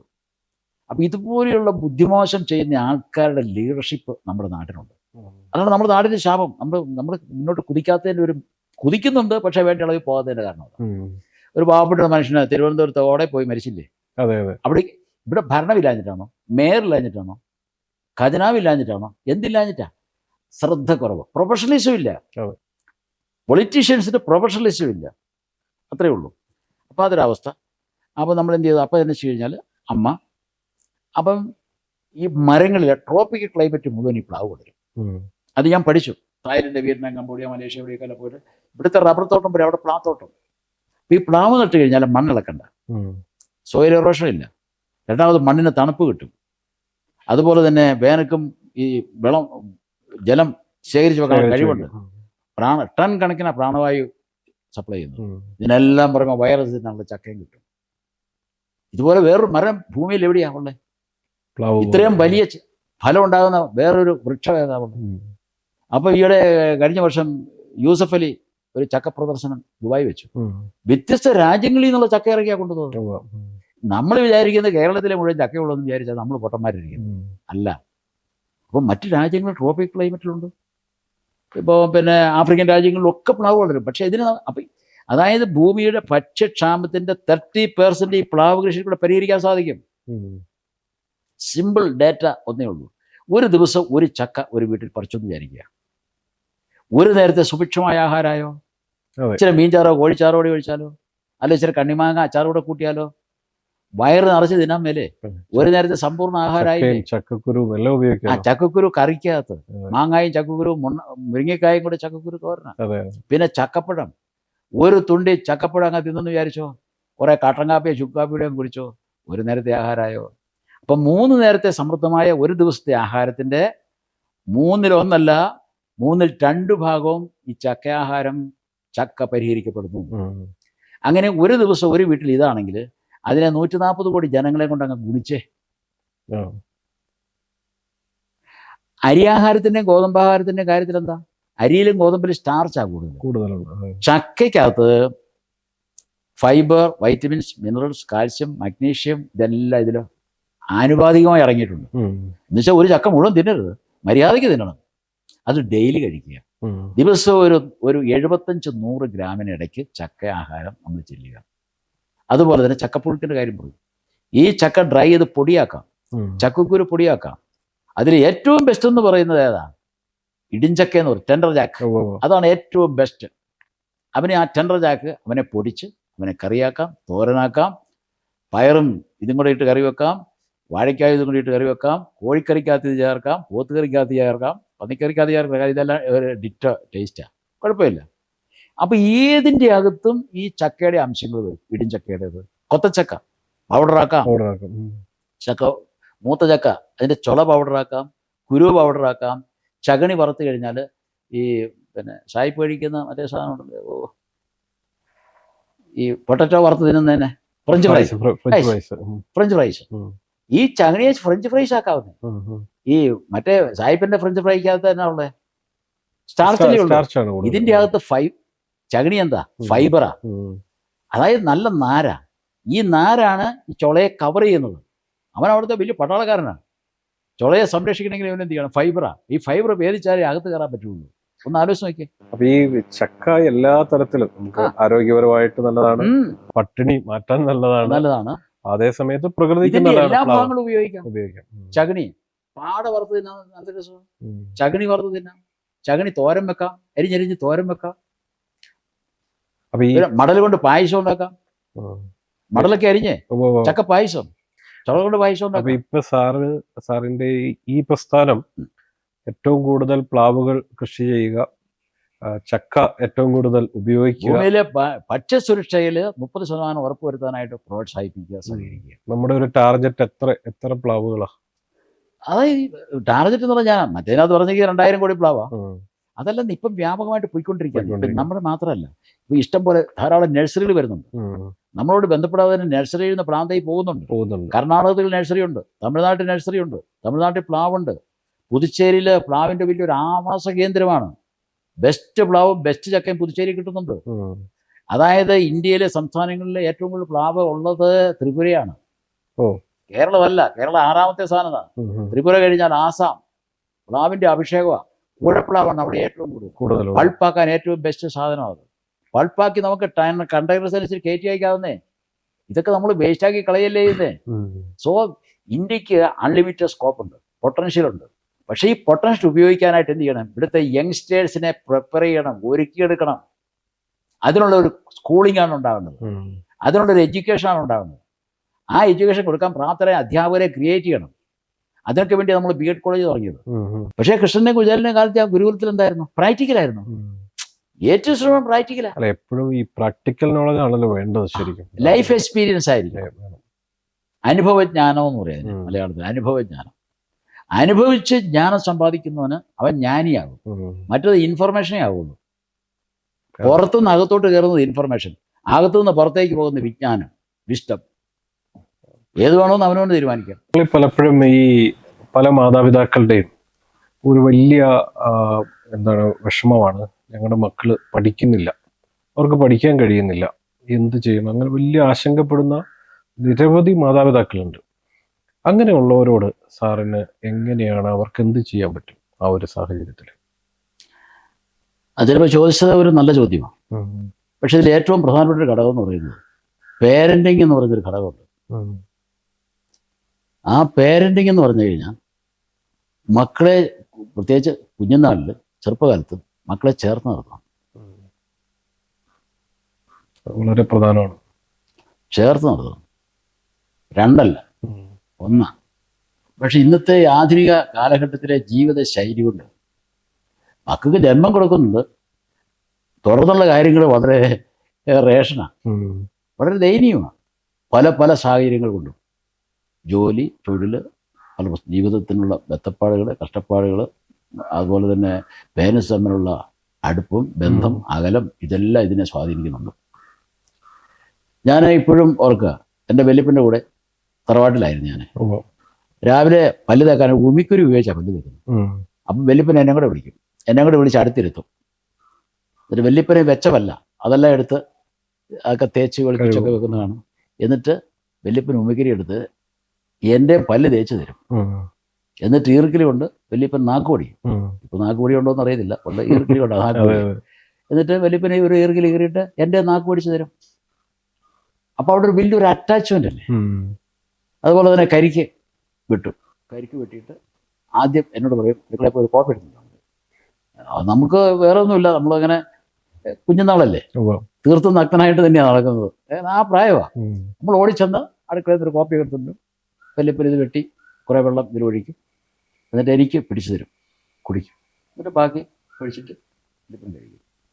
ആ അടുപ്പ് എന്തുകൊണ്ടാണ് ഇപ്പോഴും ഞാൻ ഓർത്തിരിക്കുന്നത്? അപ്പം ആ ചേർത്തൽ പിന്നീട് അനുഭവമായിട്ട് മാറണം. അത് ഈ കാലഘട്ടത്തിൽ ആളുകളുടെ തിരക്കുകൾ കൊണ്ടാണോ അതോ? രണ്ടു തരത്തിലുണ്ട്. ഒന്ന്, ഈ മക്കളെ വേണ്ട രീതിയിൽ വളർത്തിയെടുക്കണം, അല്ലെങ്കിൽ ആ വാത്സല്യ സ്നേഹം വരും സമയം കണ്ടെത്തും. ഇപ്പം ഞാൻ പലപ്പോഴും പേരൻസിനോട് പറയാറുണ്ട്, ഇപ്പം പഠനത്തെ മോശമെന്ന് പറയുന്നില്ലേ, ദിവസം ഒരു ദിവസം 24 മണിക്കൂറുണ്ട്. അപ്പം സമയമില്ല എന്ന് പറയുന്ന പേരൻസിനോട് പറയും 24 മണിക്കൂറുണ്ട്. ഈ 24 മണിക്കൂറിന് എത്ര മിനിറ്റ് ഉണ്ട്? 1440 മിനിറ്റ് ഉണ്ട്. ഒരു ദിവസമുള്ള 1440 മിനിറ്റിൽ 5 മിനിറ്റ് നിന്റെ കുഞ്ഞിന് വേണ്ടി, നിങ്ങളുടെ കുഞ്ഞിന് വേണ്ടി ചെലവഴിക്കേ. പത്രം വരുന്നുണ്ട്, പത്രം പിള്ളേരെ കൊണ്ട് എടുപ്പിക്കണം. പത്രക്കാരൻ കൊണ്ടുവന്ന് മിനിറ്റിൽ ഇട്ടേച്ച് പോകും. കുട്ടികൾക്ക് അസൈൻമെന്റ് കൊടുക്കണം. അവിടെ ഒരു മാനസികമായ, പത്രമായിട്ട് മാനസികമായ ഒരു ടച്ച് ഉണ്ടാവും. എന്നിട്ട് ആ പ്രധാന ഹെഡിങ് 5 മിനിറ്റ് മതി തന്നെ, അതിൽ ഒരു പ്രധാന ഹെഡിങ് ഒന്ന് വായിപ്പിക്കുക. ഈ പത്രമായിട്ടൊരു ആത്മബന്ധം ഉണ്ടാവും. അപ്പോൾ വായന ശീലിപ്പിക്കണം. അതുപോലെ തന്നെ കുഞ്ഞുങ്ങളുടെ ചെറുപ്പകാലം മുതൽ തന്നെ വായന ഉറക്കെ വായിപ്പിക്കണം. ഞാൻ ഈ സന്തോഷിനെയും രാജേഷിനെയും സുജയനെയും രാജിയൊക്കെ സന്ധ്യാപ്രാർത്ഥനയുണ്ട്. ഞാൻ എത്ര തിരക്കുണ്ടെങ്കിലും സന്ധ്യാപ്രാർത്ഥന, വീട്ടിൽ വന്ന് സന്ധ്യാപ്രാർത്ഥനയുണ്ട്. അത് കഴിഞ്ഞാൽ പിന്നെ നമുക്ക് തിരക്ക് വന്നു. അപ്പോൾ ആ സമയത്ത് ഇംഗ്ലീഷ് ബൈബിളുണ്ട്, മലയാളം ബൈബിളുണ്ട്. ഇത് രണ്ടും ഞാൻ മാറി മാറി വായിപ്പിക്കും. ഈ മാറി മാറി വായിപ്പിക്കും. ഭക്തിയോടൊപ്പം തന്നെ എന്ത് ചെയ്യുന്നു, വായിക്കാനുള്ള ഒരു സ്കില്ലാണ് വരുന്നത്. അത് ഉറക്കെ വായിക്കണം. അത് പ്രസംഗ സ്റ്റൈലിൽ വായിക്കണം. വെറുതെ വായിച്ചാൽ പോരാ, ഉറക്കെ വായിക്കണം. അപ്പോൾ ഉറക്കെ വായിക്കാൻ പ്രേരിപ്പിക്കുക. പ്രസംഗ സ്റ്റൈലാകണമെന്നില്ല, ലെറ്റ് ദം റീഡ് ലൗഡ്ലി. അപ്പം ആ ഉറക്കെ വായിക്കുക എന്ന് പറയുന്നത് വലിയൊരു തെറാപ്പിയാണ്. സൗണ്ട് മോഡുലേഷൻ, സൗണ്ട് എടുക്കാനുള്ളൊരു കഴിവ്, ഇങ്ങനെയുള്ള ഒത്തിരി സ്കിൽസ് അതിൽ ഡെവലപ്പ് ചെയ്യുന്നുണ്ട്. എത്ര പേരൻസ് കുഞ്ഞുങ്ങളെ വായിക്കുന്നുണ്ട്? ഈ വായിക്കുക, ഒച്ചയിൽ വായിപ്പിക്കുക എന്നുള്ളത് അത് വലിയൊരു എക്സസൈസാണ്. അത് ഇവനെ ഫ്രെയിം ചെയ്യുന്നതിന്. ഇപ്പൊ സന്തോഷം എന്തുകൊണ്ട് അങ്ങനായി? അമൃതനത് അർത്ഥമുണ്ട്. അന്ന് ഇവന് അതിന്റെ അർത്ഥം പിടികിട്ടില്ല. ഞാൻ മംഗൽപ്പുഴ സെമിനാരിൽ പോയി ആ ഇംഗ്ലീഷ് ബൈബിൾ ഞാൻ വാങ്ങിച്ചത്. വളരെ സിമ്പിളായിരുന്നു, ഭാഷ വളരെ സിമ്പിളായിരുന്നു. പിന്നെ മലയാളം ഇവിടെ ഉണ്ടായിരുന്നു. ഇത് മാറി മാറി വായിപ്പിക്കുന്നു. അത് അവന്മാരാണ്ട് തന്നെ ബൈബിൾ അടിച്ചെടുത്തോണ്ട് പോയി. അതുകൊണ്ട് അല്ല ഞാൻ പറഞ്ഞത്, അതുപോലെ തന്നെ പാഠപുസ്തകങ്ങൾ ഉറക്കെ വായിക്കണം. നമ്മുടെ സ്കൂളിലെ പിള്ളേരെ കൂടെ ഞാൻ ഉറക്കെ വായിപ്പിക്കാനായിരുന്നു. നമ്മുടെ ക്യാമ്പിലൊക്കെ ഉറക്കെ വായിപ്പിക്കാനായിരുന്നു. സ്റ്റേജൊക്കെ കയറ്റി ഉറക്കെ വായിപ്പിക്കാനായിരുന്നു. അതേസമയം സ്റ്റേജെ കയറാത്ത എത്രയോ പിള്ളേരുണ്ടായിരുന്നു. ക്യാമ്പ് കഴിയുമ്പോൾ അവർ സ്റ്റേജ് കയറിയിട്ട് അവരുടെ എക്സ്പീരിയൻസ് ഷെയർ ചെയ്യല്ലേ. അവരെന്താ പറയുന്നത്? എൻ്റെ ജീവിതത്തിൽ ഞാൻ മൈക്കിൽ ഉപയോഗിച്ചിട്ടില്ല, മൈക്ക് പറഞ്ഞിട്ടില്ല, ഞാൻ സ്റ്റേജിൽ കയറിയിട്ടില്ല. പക്ഷെ ഇപ്പം എനിക്ക് ഏത് സ്റ്റേജിൽ ഏത് മൈക്കിൽ ഞാൻ കയറി നമ്മുടെ കുഞ്ഞുങ്ങളുടെ സാക്ഷ്യം പറയും. നമ്മൾ എത്രയോ കേട്ടിട്ടുണ്ട്. എന്താ അതിൻ്റെ അർത്ഥം? അപ്പം അവരുടെ കൂടെ നിന്ന് അവരെ നമ്മൾ അപ്പോൾ ക്യാമ്പ് കഴിഞ്ഞിട്ട് എന്ത് ചെയ്യുന്നു? ചക്ക പുഴുങ്ങാറുണ്ട്, കപ്പ പുഴുങ്ങാറുണ്ട്, കഞ്ഞി വെക്കാറുണ്ട്, ബാർബിക്യൂ വെക്കാറുണ്ട്, കോഴിയെ വറക്കാറുണ്ട്. എന്നിട്ട് ഇതെല്ലാം കഴിഞ്ഞിട്ട് അവസാനം സ്റ്റേജിൽ കയറിയിട്ട് എന്ത് ചെയ്യും? ഇവരുടെ എക്സ്പീരിയൻസ്. ഞാൻ ആദ്യം കഞ്ഞി കുടിക്കുന്നത്, ഞാൻ ആദ്യം പ്ലാവല ഉപയോഗിക്കുന്നത്, ആദ്യം ഞാൻ പ്ലാവ കയറുന്നത്. ഇതെല്ലാം പറയുമ്പോൾ എന്താ? അവിടെ സംരംഭകരാണ് ജനിക്കുന്നത്. കോൺഫിഡൻസ് ഉള്ളൊരു തലമുറയെ ക്രിയേറ്റ് ചെയ്യപ്പെടുകയാണ്. ഈ പലപ്പോഴും പല കുടുംബങ്ങളിലും അല്ലെങ്കിൽ പല സ്കൂളുകളിലായാലും ഒക്കെ അങ്ങനെ ചെയ്യുന്നില്ലല്ലോ. അതിന്റെ കുറവ് കൊണ്ടായിരിക്കാമല്ലോ ഇത്രയും കുട്ടികൾക്ക് കാഴ്ചപ്പാടുണ്ടാവണമെങ്കിൽ ഞാൻ ചോദിക്കട്ടെ, ഇപ്പം നമ്മളിങ്ങനെ ചെയ്തു. പല സ്കൂളുകാരും നമ്മുടെ പല ആശയങ്ങൾ അനുകരിക്കുന്നുണ്ട്. നല്ലതാ, അതാ നമുക്ക് വേണ്ടത്. അത് ലോകം മുഴുവൻ ഉണ്ടാകട്ടെ. അപ്പം അങ്ങനെ വരുമ്പോൾ ഒരു ലോകത്തിലെ ഏറ്റവും മൈക്രോ യൂണിറ്റ് എന്ന് പറയുന്നത് ഫാമിലിയാണല്ലോ. അപ്പൊ ഫാമിലി നന്നാകാതെ സമൂഹം എങ്ങനെ നന്നാവും? ഈ ഫാമിലി നിന്നല്ലേ മന്ത്രി ഉണ്ടാകുന്നത്, തന്ത്രി ഉണ്ടാകുന്നത്, പ്രധാനമന്ത്രി ഉണ്ടാകുന്നത്, എല്ലാം ഉണ്ടാകുന്നത്. നമ്മൾ ആദ്യം സാർ ഓർമ്മിപ്പിച്ചതുപോലെ ഒരു ഡോക്ടർ പേരന്റിന്റെ കാര്യം പറഞ്ഞല്ലോ. അദ്ദേഹം ഡോക്ടറാണ്, പേഷ്യന്റിനെ അവരുടെ കാര്യങ്ങൾ തിരിച്ചറിയാൻ കഴിവുള്ള ആളാണ്. പക്ഷെ സ്വന്തം കുട്ടിയുടെ കാര്യം അവർക്ക് തിരിച്ചറിയാൻ പറ്റില്ല. കാര്യത്തിൽ വിവരമില്ല. ഇത് തന്നെയല്ലേ പല പേരൻസിന് സംഭവിക്കും. സംശയമായിരിക്കുന്നു. എന്തുമാത്രം പേരൻസ്, പ്രൊഫസേഴ്സ്.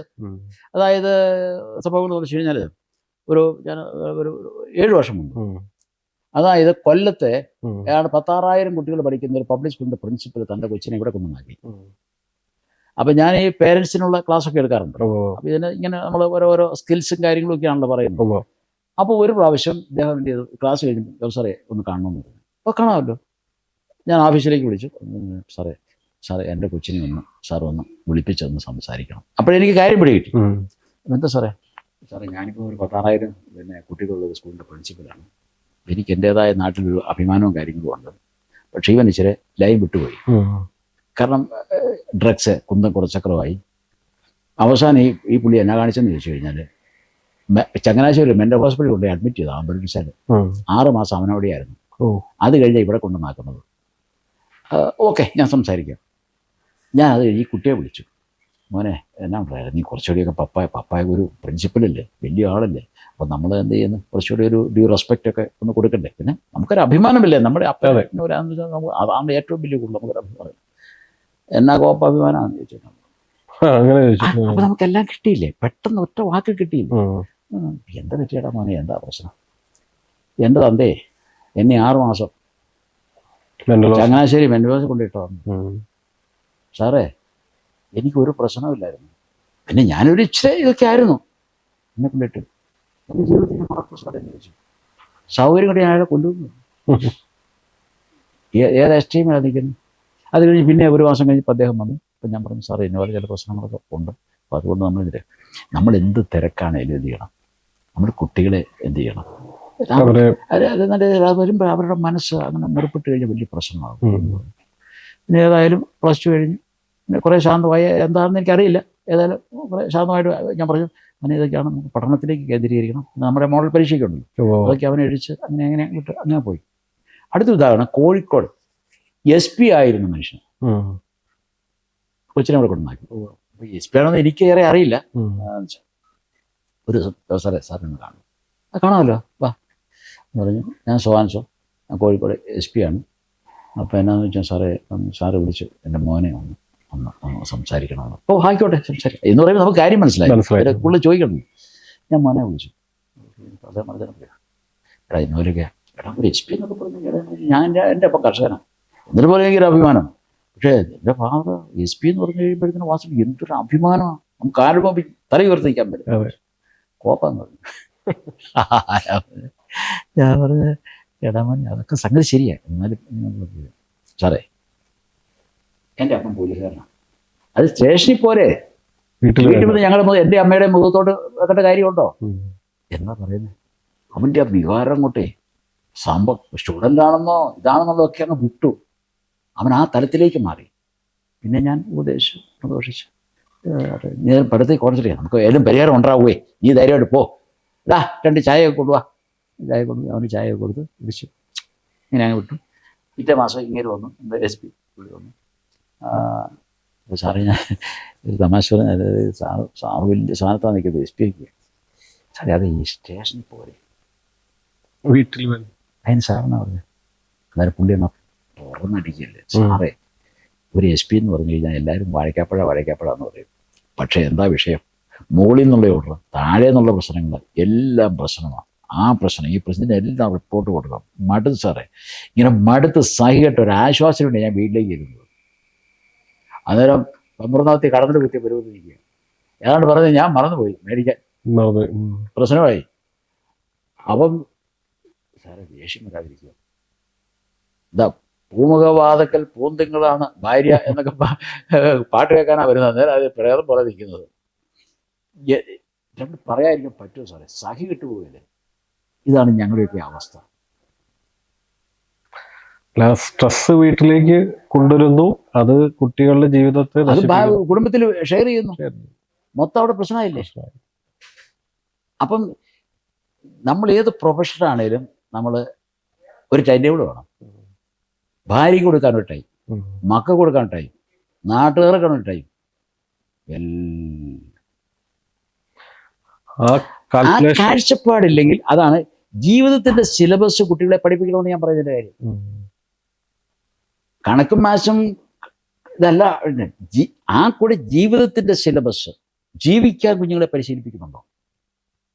ഇപ്പൊ കല്യാണം കഴിക്കുന്നു വിചാരിക്കുക, എന്നതാ കാരനാൽ ലോട്ടറി അടിക്കുന്നവര് ഒത്ത് പോയാൽ പോയി. പല ജീവിതങ്ങളും അങ്ങനെയാണ്. അതെ, എന്താ കാരണം? ഒരു സ്ത്രീയെ സംബന്ധിച്ചിടത്തോളം 30 ദിവസത്തിനുള്ളിൽ 30 ദിവസവും അവിടെ സ്വഭാവം മാറിക്കൊണ്ടിരിക്കും. അത് ഈ പൊട്ടൻ അറിയത്തില്ല. സ്ത്രീകളുടെ സൈക്കോളജി അങ്ങനെയാണ്. അത് തന്നെ ദൈവം സൃഷ്ടിച്ചിരിക്കുന്നത് അങ്ങനെയാണ്. നമ്മളെ സൃഷ്ടിച്ചതല്ലേ ഇവളുമാരെ സൃഷ്ടിച്ചിരിക്കുന്നത്. കാരണം എന്താ? ദൈവത്തിന്റെ കർമ്മം നിർവഹിക്കുന്നവർ ഇവരാ. ഒരു കുഞ്ഞിനെ ഗർഭം ധരിച്ച് 8-10 മാസം ചോദനം നടന്നു, അതിനെ പ്രസവിച്ച് പാലൂട്ടി വളർത്തി കയറ്റിക്കൊണ്ടുവന്നവരാ. ആണെങ്കിൽ തന്നെ റോള്. അപ്പൊ ആ ഒരു സ്ത്രീയുടെ മാറുന്ന വികാരങ്ങളും അല്ലെങ്കിൽ അതുണ്ട്, ആ ബയോളജിക്കൽ ചേഞ്ചുകൾ മനസ്സിലാക്കാൻ കെട്ടിയവന് മനസ്സിലാക്കാൻ പറ്റുന്നില്ലെങ്കിൽ എന്തുകൊണ്ട് അവിടെ അടിയാവും? ഇവിടെ മൂഡ് എപ്പോഴാണ് മാറുന്നതെന്ന് പറയാൻ പറ്റില്ല. കാരണം അത് ബയോളജിക്കൽ ചേഞ്ചാ. അല്ലെ, ആ ഒരു തിരിച്ചറിവ് പലപ്പോഴും പുരുഷന് ഇല്ലാണ്ടിടത്ത് അടിയുടെ അടിസ്ഥാന ഘടകം എന്ന് പറയുന്നത് അതാണ് ഏറ്റവും വലിയ വിഷയം. എന്നാലല്ലേ നമുക്ക് ആ ഭാര്യയെ സപ്പോർട്ട് ചെയ്യാൻ പറ്റുള്ളൂ. നമുക്കൊരു മേലാത്ത ഒരു അവസരം കാര്യങ്ങൾ അവരുടെ സപ്പോർട്ടല്ലേ കൊടുക്കുന്നത്. അതിനിടയ്ക്ക് മുക്കറായിട്ട് നിന്നാൽ എന്നാ ചെയ്യും? ചവിട്ട് തൊഴിൽ കിട്ടിയല്ലേ, അതങ്ങ് മൾട്ടിപ്ലൈ ചെയ്ത് പോകും. അപ്പൊ ഇങ്ങനെ വരുന്ന പ്രശ്നങ്ങൾ ഈ പ്രശ്നങ്ങളെല്ലാം കൂടെ ഏറ്റുവാങ്ങിയാണ് ഇപ്പൊ അതിൻ്റെ അകത്ത് നമ്മൾ ഒരു താമസമുണ്ട്. അച്ഛന് വായിക്കാൻ നേരം കിട്ടിയിട്ടില്ലേ? ഇത് ഇതിനകത്ത് നെഗറ്റീവ് സെക്സ് കൊടുത്തിട്ടുണ്ട്. നെഗറ്റീവ് സെക്സ് ജീവിതത്തിൽ വിശുദ്ധിയും പവിത്രതയും ഉണ്ടായിരിക്കണം, ജീവിതത്തിൽ ചിട്ടയും ക്രമവും ഉണ്ടായിരിക്കണം. നമ്മൾ കുളിച്ച് ദേഹശുദ്ധി വരുത്തുന്നു, പല്ല് തേക്കുന്നു, ക്രമമായി വ്യായാമം ചെയ്യുന്നു, കൃത്യമായി ഭക്ഷണം കഴിക്കുന്നു, ശ്വസിക്കുന്നു, ദിനചര്യകൾ കൃത്യമായ കൃത്യതയുണ്ട്. ആ കൃത്യത കുഞ്ഞുനാൾ മുതൽ പരിശീലിക്കുന്നു. ഇതിനേക്കാൾ എത്രയോ പവിത്രമായ ഒരു കർമ്മമാണ് സെക്സ് അഥവാ ലൈംഗികത. ലൈംഗിക അതിക്രമങ്ങളും പീഡനങ്ങളും ഇന്ന് എത്രയോ ക്രൂരമായി നടക്കുന്നു. ഇത് ഒരു റോസാപ്പൂവിനെ ആസ്വദിക്കുന്നത് പോലെ ആസ്വദിക്കുന്ന ഒരനുഭവമാണ് ലൈംഗികത. അതിനു പകരം എത്ര ക്രൂരമായ ലൈംഗിക അതിക്രമങ്ങളാണ് നടക്കുന്നത്. ആ ഒരു മനസ്സ് വേണം, ഒരു എസ്തെറ്റിക് സെൻസ് വേണം, ഒരു കലാബോധം വേണം, ഒരു പ്രണയത്തിൻ്റെ ഒരു മനസ്സ് വേണം. കാട്ടുപോതിനോട് പറ്റില്ല. എന്നിട്ട് പറയുന്നുണ്ട്, ലൈംഗിക അതിക്രമങ്ങളിലൂടെ ജനിക്കുന്ന കുഞ്ഞുങ്ങളുടെ അവസ്ഥ എന്നത് എത്രയോ കൊടൂരമാണ്. ലൈംഗിക അതിക്രമങ്ങളിലൂടെ ജനിക്കുന്ന കുഞ്ഞ്. കാരണം വെച്ച് കഴിഞ്ഞാൽ ഈ അച്ഛൻ്റെ അമ്മയുടെ ആ വികാരമാണല്ലോ കുഞ്ഞിലേക്ക് പകരപ്പെടുന്നത്. അവനത് ഏറ്റുവാങ്ങി ഭൂമിയിലേക്ക് വന്നാൽ എന്ത് ചെയ്യും? ഭൂമിക്ക് പാരയാകും, നാട്ടുകാർക്ക് പറയാം, മൊത്തം പാരയാകുകയല്ലേ അടുത്തത് ജനിക്കുന്നത്. ലൈംഗിക ക്രൂരതയ്ക്ക് വിധേയമായി ജനിക്കുന്ന കുഞ്ഞിൻ്റെ മനസ്സിൽ പതിയുന്ന വികാരങ്ങൾ എത്രയോ ക്രൂരമായിരിക്കും. ഭാര്യ ഭർത്താക്കന്മാരാണെന്ന് പറഞ്ഞിട്ട് കാര്യമില്ല. വ്രതശുദ്ധിയോടെ ഒരു കുഞ്ഞിനെ ജനിപ്പിച്ചില്ലെങ്കിൽ ആ കുഞ്ഞ് അവർക്ക് തന്നെ അന്ധകരായിരിക്കും. മലയാളത്തിലൊരു ചൊല്ലുണ്ട്, ശത്രു പുത്രനായി ജനിക്കുന്നുവെന്ന്. മക്കൾ പിഴച്ചുപോയി എന്ന് മാതാപിതാക്കൾ വിലപിക്കുന്നതിൽ അർത്ഥമില്ല. മാതാപിതാക്കളുടെ വ്രതശുദ്ധി മനഃശുദ്ധി പോലെ ഇരിക്കും കുഞ്ഞുങ്ങളുടെ മനസ്സും. അച്ഛനും അമ്മയും തമ്മിൽ വീട്ടിലും പുറത്തും തമ്മിൽ തല്ലും വഴക്കുമാണ്. അത് കണ്ടും സഹിച്ചും അനുഭവിച്ചും വളർന്ന കുഞ്ഞുങ്ങളുടെ മനസ്സിൽ രൂപം കൊള്ളുന്ന സ്വഭാവം എന്താണെന്ന് സ്വയം ചിന്തിക്കൂ. മൃഗങ്ങൾക്ക് പോലും ലൈംഗിക അച്ചടക്കം ഉള്ളപ്പോൾ മനുഷ്യൻ്റെ കാര്യത്തിൽ നമ്മുടെ ലൈംഗിക അച്ചടക്കം ഏതവസ്ഥയിൽ നിൽക്കുന്നു എന്ന് ചിന്തിക്കേണ്ടിയിരിക്കുന്നു. ലൈംഗിക അച്ചടക്കം മാതാപിതാക്കൾ പരിശീലിക്കുകയും അത് കുഞ്ഞുങ്ങളെ പ്രായത്തിനനുസരിച്ച് പരിശീലിപ്പിക്കുകയും ചെയ്താലേ ലൈംഗികതയെ ആരോഗ്യകരമായി കാണാൻ കഴിയുള്ളൂ. അപ്പൊ ഈ കുടുംബ ജീവിതത്തില്, ദാമ്പത്യ ജീവിതത്തില് ഇങ്ങനെയുള്ള എല്ലാ കാര്യങ്ങളും ചേർന്ന് വന്ന് കൃത്യമായ പ്ലാനിങ് ഉണ്ട്, കൃത്യമായ കാഴ്ചപ്പാടുണ്ടെങ്കിൽ മാത്രമേ ഈ കുട്ടികളുടെ കാര്യത്തിലും സംശയിക്കുന്നത്. രണ്ടാം ലോകമഹായുദ്ധത്തിന്റെ കാരണം എന്നായിരുന്നു? ഈ രണ്ടാം ലോകമഹായുദ്ധത്തിൽ എത്ര കോടി മനുഷ്യർ കൊല്ലപ്പെട്ടു? എവിടെയായിരുന്നു അതിന്റെ റൂട്ട് കോസ്? എവിടെയായിരുന്നു? ഒറ്റ വ്യക്തിയിലല്ലേ? അല്ലേ? ആരായിരുന്നു ആ വ്യക്തി? ഹിറ്റ്ലർ. ആ ഹിറ്റ്ലർ ചെറുപ്പകാലം എന്നതായിരുന്നു? തീവ്രമായ ദുരിതങ്ങൾ അനുഭവിച്ചു. അത് യഹൂദരിൽ നിന്ന് ഏറെ ഏറ്റുവാങ്ങി. ഇവനെ ഇനി വെച്ചിട്ടില്ല എന്നവൻ തീരുമാനിച്ചു. തട്ടിയോ? എവിടുന്ന് ആരംഭിച്ചു? ഒരു മനുഷ്യന്റെ മനസ്സിൽ നിന്നാണ് ഇത് ആരംഭിക്കുന്നത്. അപ്പോഴാണ് മനഃശുദ്ധി എന്ന് പറയുന്ന സംഭവം. അതിന് അനുകൂല സാഹചര്യങ്ങൾ ഉണ്ടാവണം. നമ്മൾ ആഗ്രഹിക്കും. ഇപ്പം എല്ലായിടത്തും അത് ഉണ്ടാകണമെന്ന് നിർബന്ധമില്ല. പക്ഷേ അങ്ങനെ ആക്കിയെടുക്കാൻ കഴിഞ്ഞാൽ അതിന് ഫലത്തിൽ വരുമ്പോൾ ഒരു വലിയ റിസൾട്ട് ഉണ്ടാവും. ഈ നമ്മളുടെ കുട്ടികൾക്ക് പലപ്പോഴും മറ്റൊരു കാര്യം ഡിസിപ്ലിനാണ്. പലപ്പോഴും നമ്മൾ നമ്മുടെ സ്കൂളിൽ തന്നെ വന്ന പുതിയ കുട്ടികളെ കണ്ടിട്ടുണ്ട്. അവർക്ക് ഒരു ഡിസിപ്ലിൻ ഇല്ല എന്ന് മാതാപിതാക്കൾ തന്നെ പറയുന്നു. അതിന്റെ ഒരു കാരണം അവരെ ആ ഒരു രീതിയിൽ വളർത്താത്തത് കൊണ്ട് തന്നെ ആകാം ഒരു നല്ലൊരു ശതമാനം. പിന്നെ മുമ്പ് പറഞ്ഞ ന്യൂറോൺസ് അതിന്റെ പ്രശ്നങ്ങളും ഉണ്ടാകാം. ഈ കുട്ടികൾക്ക് അവർക്ക് ആ ഡിസിപ്ലിൻ ഉണ്ടാക്കാൻ ഇങ്ങനെ ആശയക്കുഴപ്പത്തിൽ നിൽക്കുന്ന മാതാപിതാക്കൾക്ക് എന്ത് ചെയ്യാൻ പറ്റും? അതായത് ഒരു ടീനേജിലെത്തി, ഒരു 15 വയസ്സിലെത്തി നിൽക്കുന്ന കുട്ടി അപ്പനോ അമ്മയോ പറഞ്ഞാലൊന്നും കേൾക്കില്ല, അവൻ്റെ വഴിക്ക് പോവാണ്. അവനെ എങ്ങനെ നിയന്ത്രിക്കാൻ പറ്റും? അവനെ പേരൻസ് തയ്യാറാകാൻ പറ്റുന്നില്ലെങ്കിൽ അതിനെ പറ്റിയ യോജിച്ച സ്ഥലങ്ങൾ കണ്ടെത്തി ആ സ്ഥാപനങ്ങളിൽ എത്തിക്കുക. അതിന്റെ ഒന്നാണല്ലോ ലേബർ ഇന്ത്യ.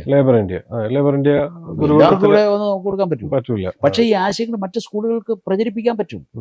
അതാണ് അച്ഛൻ നമ്മൾ രാവിലെ പറഞ്ഞത്.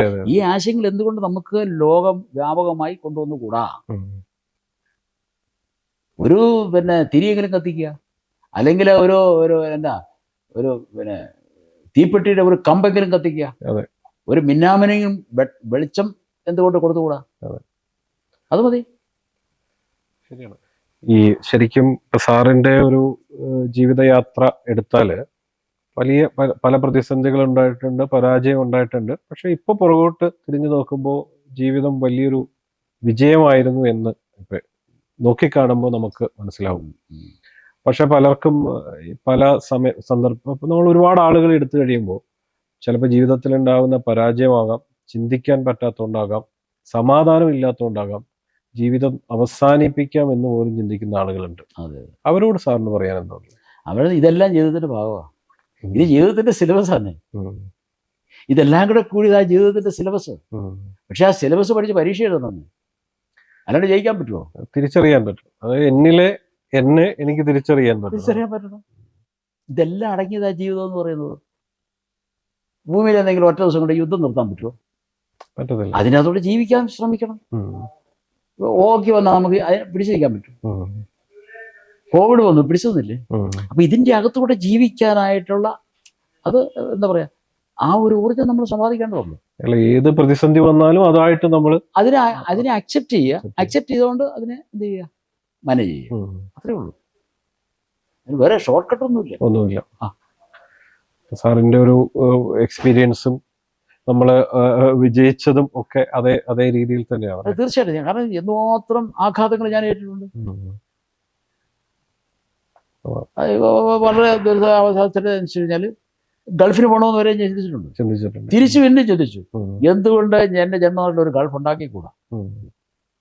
അതാണ് ഇപ്പോഴത്തെ ഈ ഗൾഫ് കാണുന്നത്. ലേബർ ഇന്ത്യ എന്ന് പറയുന്ന മഹാപ്രസ്ഥാനം, അതിന്റെ നെറ്റ് റിസൾട്ടാണ്. എത്രയോ ആയിരം പേർക്ക് തൊഴിലവസരങ്ങൾ കിട്ടി. എത്രയായിരം പേർക്ക് ഒരു തണലായി മാറി ലേബർ ഇന്ത്യ വടവൃക്ഷം. നമ്മള് പല ആളുകളിലും കാണാത്തൊരു കാര്യം ഞാൻ സാറിൽ കണ്ടത്, നമ്മൾ പലപ്പോഴും എന്തെങ്കിലും ഒരു സംരംഭം തുടങ്ങുന്നു അല്ലെങ്കിൽ എന്തെങ്കിലും ഒരു കാര്യം ചെയ്യുമ്പോൾ പെട്ടെന്ന് അതിന്റെ റിസൾട്ട് ഉണ്ടാവുക എന്ന് മാത്രമാണ് പലപ്പോഴും പല ആളുകളും ചിന്തിക്കുന്നത്. സാറിൽ ഞാൻ കണ്ടത്, സാർ ഒരു 20 വർഷം മുമ്പോട്ട് ഒരു ഫോർകാസ്റ്റ് ഉണ്ടാവും. എന്താണ് അന്നേരം സംഭവിക്കുന്നത്, ഇതിന്റെ ഇടയിൽ എന്തെല്ലാം സംഭവിക്കും, അതെങ്ങനെയാ സാർ അത്രയും ഒരു കാൽക്കുലേഷൻ ഉണ്ടാവുന്നത്? അങ്ങനെ വലിയ ചിന്തയൊന്നുമില്ല. പക്ഷെ ഒന്നുണ്ട്, നമുക്കൊരു ഫോക്കസ് ഉണ്ടാവും, അല്ലെങ്കിൽ ഒരു ലക്ഷ്യമുണ്ട്. അല്ലെ നമ്മൾ മുന്നോട്ട് പോകും, നമ്മൾ ഒത്തിരി ആശയങ്ങൾ വരുന്നു. ഈ ആശയങ്ങളെല്ലാം പാലാഴി കടഞ്ഞതുപോലെ നമ്മൾ കടയണം, എന്നിട്ട് അതിലെ അമൃത് കണ്ടെത്തണം. അതായത് ഒരു ബിസിനസ്സുകാരനെ സംബന്ധിച്ചിടത്തോളം ഏറ്റവും കൂടുതൽ വിജയിക്കുന്ന ഏറ്റവും വലിയ ഘടകം എന്നാന്ന് വെച്ച് കഴിഞ്ഞാൽ, ഡിമാൻഡ് ഉള്ളതേ ഉൽപ്പാദിപ്പിക്കാവുള്ളൂ. ഒന്ന്, അല്ലെങ്കിൽ നമ്മുടെ ഉൽപ്പന്നം ഡിമാൻഡ് ചെയ്യുന്ന ഒരു സിറ്റുവേഷൻ ക്രിയേറ്റ് ചെയ്യണം. ലേബർ ഇന്ത്യ മാസിക കേരളത്തിലെ പിള്ളേരെ, വിദ്യാർത്ഥികളെ കൊണ്ട് വാങ്ങിപ്പിച്ചതുപോലെ അങ്ങനെ പല ഉൽപ്പന്നങ്ങൾ അങ്ങനെ വരുന്നുണ്ട്. ആ രീതിയിലേക്ക് ചിന്തിക്കണം. അങ്ങനെ 2 ആംഗിളിൽ ഇതിനെ നമുക്ക് ചിന്തിക്കാൻ പറ്റും. ഇപ്പൊ നമ്മുടെ സാറിന്റെ തന്നെ ഇപ്പൊ നമ്മളുള്ളത് നമ്മുടെ ഗ്രീൻ ഗാർഡൻ ആശ്രമത്തിലാണ്. ഇതിനെ കുറിച്ചൊന്ന് സാർ പറയാം. എന്താണ് ഇതിന്റെ ഒരു കൃത്യമായ കാഴ്ചപ്പാടോടുകൂടിയാണ്. എനിക്ക് ചെറുപ്പത്തിൽ തന്നെ ഇങ്ങനെയുള്ള ഒരു ആതുര സേവന മനോഭാവം എനിക്കുണ്ടായിരുന്നു. ഞാൻ സ്കൂളിലും കോളേജിലും അല്ലാതെയൊക്കെ ഇരിക്കുന്ന കാലത്ത് സമൂഹത്തിന് വേണ്ടിയിട്ട് ഒത്തിരി കാര്യങ്ങൾ ചെയ്യണമെന്ന് ആഗ്രഹിക്കുന്നയാളാണ്. പക്ഷേ ഈ പൊളിറ്റീഷ്യൻ എന്ന് പറഞ്ഞാൽ ഇപ്പം നമ്മുടെ നാട്ടിലെ ഒരു വക പൊളിറ്റിക്സ് വേണം. പൊളിറ്റിക്സ് പ്രവർത്തിച്ചിന് മാത്രമേ ഗവൺമെൻറ് ഉണ്ടാക്കാൻ പറ്റൂ. പക്ഷേ ഇവരുടെ ഈ രീതികളൊന്നും എനിക്ക് ചേർന്നങ്ങ് യോജിച്ചു പോകാൻ എനിക്ക് പറ്റുന്നില്ല. But at the same time എന്ത് ചെയ്യുന്നത് വെച്ച് കഴിഞ്ഞാൽ എനിക്ക് എൻ്റേതായ ഒരു കാഴ്ചപ്പാട്. അപ്പോൾ നമുക്ക് മറ്റുള്ളവരെ എങ്ങനെ സഹായിക്കാൻ പറ്റും? അതായത് മാതാപിതാക്കളില്ലാതെ കുടുംബങ്ങളിൽ നിന്ന് ഒറ്റപ്പെട്ട് കുടുംബത്തിന് വേണ്ടി ജീവിച്ചിട്ട് അവസാനം കുടുംബത്തിൽ നിന്ന് വലിച്ചെറിയപ്പെട്ട് കഴിയുന്ന വാർദ്ധക്യത്തിലെത്തിക്കുന്ന ഒരു തലമുണ്ടല്ലോ. അപ്പോൾ അവർക്ക് പറ്റുന്ന ഒരു സപ്പോർട്ട് ചെയ്ത് കൊടുക്കുക എന്നുള്ളൊരു ഉദ്ദേശമാണ്. അപ്പോൾ ആ ഉദ്ദേശം, അപ്പോൾ അവരെന്ന് വെച്ച് കഴിഞ്ഞാൽ അവരിപ്പോൾ ഞാനിവിടെ താമസിക്കുന്നത് വിചാരിച്ചു, ഇതൊരു അനാഥ മന്ദിരമാകും. അതേസമയം ഇവരുടെ ഞാൻ താമസിക്കുന്നത് ഇതൊരു സനാഥ മന്ദിരമാകും, ഒരു ഭവനമാകും, ഒരു വീടാകും. ഇതൊരു ഭവനമാണ്, അനാഥ മന്ദിരമല്ല. അതുകൊണ്ട് ആശ്രമം എന്നുള്ള പേര് ഞാൻ കൊടുത്തു. വൃത്തസാനം എന്ന് ഞാൻ പേരിട്ടിട്ടില്ലല്ലോ. വൃത്തസാനം എന്ന് പറഞ്ഞു കഴിഞ്ഞാൽ അത് വേറൊരു ആംഗിളാണ്, അതല്ല. ഇവരോടൊത്ത് ഞാൻ ജീവിക്കുന്നു. ഇവിടെ ഈ വാർദ്ധക്യത്തിലായി സഹായമില്ലാതെ നിൽക്കുന്ന ആളുകളെ പറ്റുന്നതും ഇവിടെ അവരെ സ്വീകരിക്കുന്നു. ഒരു കുടുംബമായിട്ട് ഇവിടെ ജീവിക്കുന്നു. ഞങ്ങൾ ഒന്നിച്ച് ഭക്ഷണം കഴിക്കുന്നു. കേരളത്തിന്റെ ഏത് ഭാഗത്തു നിന്നുള്ള ആളുകളായാലും മനുഷ്യ രൂപത്തിലായിരിക്കും ഏതാണ്ടൊക്കെ. ഇനി അതിലും കുഴപ്പമില്ല. ഇവിടെ 2-3 പൂച്ചയും അത് നോക്കണ്ട. അവർക്ക് ഞാൻ ഒരു ദിവസം ഇവിടെ നിൽക്കുമ്പോൾ ആ ഗേറ്റിൽ കൂടെ ഒരു പൂച്ചക്കുഞ്ഞ് കയറി വരുന്നു. ഒരു കൂസില്ലാതെ നേരെ എൻ്റെ അടുത്തോട്ട് വന്നിട്ട് നേരെ അടുക്കളയിലോട്ട് പോയി. എന്നാ നീ ഇവിടെ താമസിച്ചോളാൻ പറഞ്ഞു. അത്രേ ഉള്ളൂ. അവരിപ്പോഴും ഒച്ച വെച്ച് ഇല്ല നടക്കുന്നു. അപ്പൊ അതാണ് ഇതിന്റെ ഒരു ഈ ഗ്രീൻ ഗാർഡൻ ആശ്രമത്തിന്റെ നമ്മൾ ഇവർക്കൊരു ജീവിതം കൊടുക്കുക. അതെന്നാ പറ്റുന്നത്. ഈ ചില തമാശ ചോദിക്കാറുണ്ട്, പിന്നെ ഇവിടെ എത്ര അന്തേവാസികളുണ്ട്. അപ്പം ഞാൻ പറയും, ഞാൻ ഉൾപ്പെടെ ഒരു 10-12 ദരിദ്രവാസികളുണ്ടല്ലോ. അവർ 2-3 മിനിറ്റ് കഴിയുമ്പോഴേ തലേ കത്തുള്ളൂ. സോറി സാറേ, ഞാൻ അത് ഉദ്ദേശിച്ചല്ല. അല്ല, ഞാനത് ഉദ്ദേശിച്ചല്ല ഞാനും പറഞ്ഞത്. പക്ഷെ ഒരു കാര്യമുണ്ട്, ഞങ്ങളിവിടെ അന്തേവാസികൾ ദരിദ്രവാസികളൊന്നും പറയാറില്ല. ഇവിടെ ഒരു കുടുംബാംഗങ്ങളാണ്. നമ്മുടെ വീട്ടിൽ ഇപ്പോൾ എത്രയോ അന്തേവാസികളായിട്ട് നമ്മുടെ വീട്ടിൽ താമസിക്കുക. അകത്ത് താമസിക്കുന്നതാണല്ലോ ഈ അന്തേവാസി. അതിന് വേറെ ആരെങ്കിലും കാണണ്ടല്ലോ. അല്ല, നമ്മുടെ ഈ മലയാളികൾക്ക് പൊതുവിൽ, അതായത് ഈ ഓൾഡ് ഏജ് ഹോം അല്ലെങ്കിൽ വാർദ്ധക്യത്തിലായാലും ഇങ്ങനെ താമസിക്കുന്നതിനെ കുറിച്ച് ഇപ്പോഴും ഉൾക്കൊള്ളാൻ വലിയ അവജ്ഞയാണ്. പക്ഷെ നമ്മൾ പുറം രാജ്യങ്ങളിലേക്ക് പോകുമ്പോൾ അത് അവരുടെ ജീവിത ശൈലിയാണ്. അവരവർ തന്നെ ചൂസ് ചെയ്യാണ് നമ്മൾ എവിടെ താമസിക്കണം. കാരണം ആ ഒരു പ്ലാനിങ് അവർക്കുണ്ട്. ഇവിടെ ഏതെങ്കിലും ഇപ്പൊ തന്നെ നമ്മുടെ ഭൂരിഭാഗം ആളുകൾ വിദേശത്തേക്ക് പോകുന്നു. ഒരു പോയിന്റിൽ പേരൻസ് ഒക്കെ ഒറ്റയ്ക്കാവും. അപ്പോഴായിരിക്കും പലപ്പോഴും ചിന്തിക്കണം ഞങ്ങൾ ഇനി എന്ത് ചെയ്യും. ഈ ഒരു ആശയം ഇനി ഭാവി കേരളത്തില് ഉണ്ടാവും. അല്ല, ഇപ്പൊ ഉണ്ടായിക്കൊണ്ടിരിക്കുന്നു, അത് വളർന്നുകൊണ്ടിരിക്കുന്നു, അത് വളരുകയും ചെയ്യും. അല്ലാതെ നിവൃത്തിയില്ല. കാരണം ഞാൻ എൻ്റെ വേറെ ഒരു ഭാവം എന്ന് വെച്ച് കഴിഞ്ഞാൽ, അനുകൂല സാഹചര്യം വന്നു കഴിഞ്ഞാൽ ഒരു കമ്മ്യൂണിറ്റി ലിവിങ് സെന്റർ ഇതെന്ന് പറഞ്ഞാൽ വളരെ ലിമിറ്റഡ് ആണ്. ഇപ്പൊ വെച്ച് കഴിഞ്ഞാൽ പക്ഷെ ഞാൻ ലീഡ് ചെയ്തുകൊണ്ട് അല്ലെങ്കിൽ ഈ സമാന ഭാവനയുള്ളവർ ഒരു 5-10 ഏക്കർ സ്ഥലം എടുക്കുക. ചിലർക്ക് സ്ഥലമുണ്ട്, മക്കളെല്ലാം വിദേശത്താണ്, അവരിങ്ങനെ വരികയില്ല. അവര് നമ്മുടെ ഈ ട്രസ്റ്റിന് സംഭാവന ചെയ്താൽ മതി. അവരുടെ ആയുഷ്കാലം മുഴുവൻ അവരാഗ്രഹിക്കുന്ന പോലെ അവരെ സംരക്ഷിക്കും. അവർക്ക് ആശുപത്രി പോകണം, എല്ലാം ചെയ്തു കൊടുക്കും. അപ്പം അങ്ങനെയൊന്നുണ്ട്. അങ്ങനെ സ്ഥലം കിട്ടുകയാണെങ്കിൽ ഞാൻ ലീഡ് ചെയ്യാം. അത് നമുക്ക് 2 തരത്തിലുണ്ട്. ഒന്ന് പേ ചെയ്യുന്നത്, 2 പേ ചെയ്യാത്തത്. അതിനകത്ത് ഒരു വിങ് എന്ത് ചെയ്യുന്നു, പേ ചെയ്യാത്ത, ഒരു വിങ് പേ ചെയ്യുന്നവർക്കുണ്ട്. അപ്പോൾ ഇഷ്ടം പോലെ അക്കൗണ്ടിൽ കാശുണ്ട്.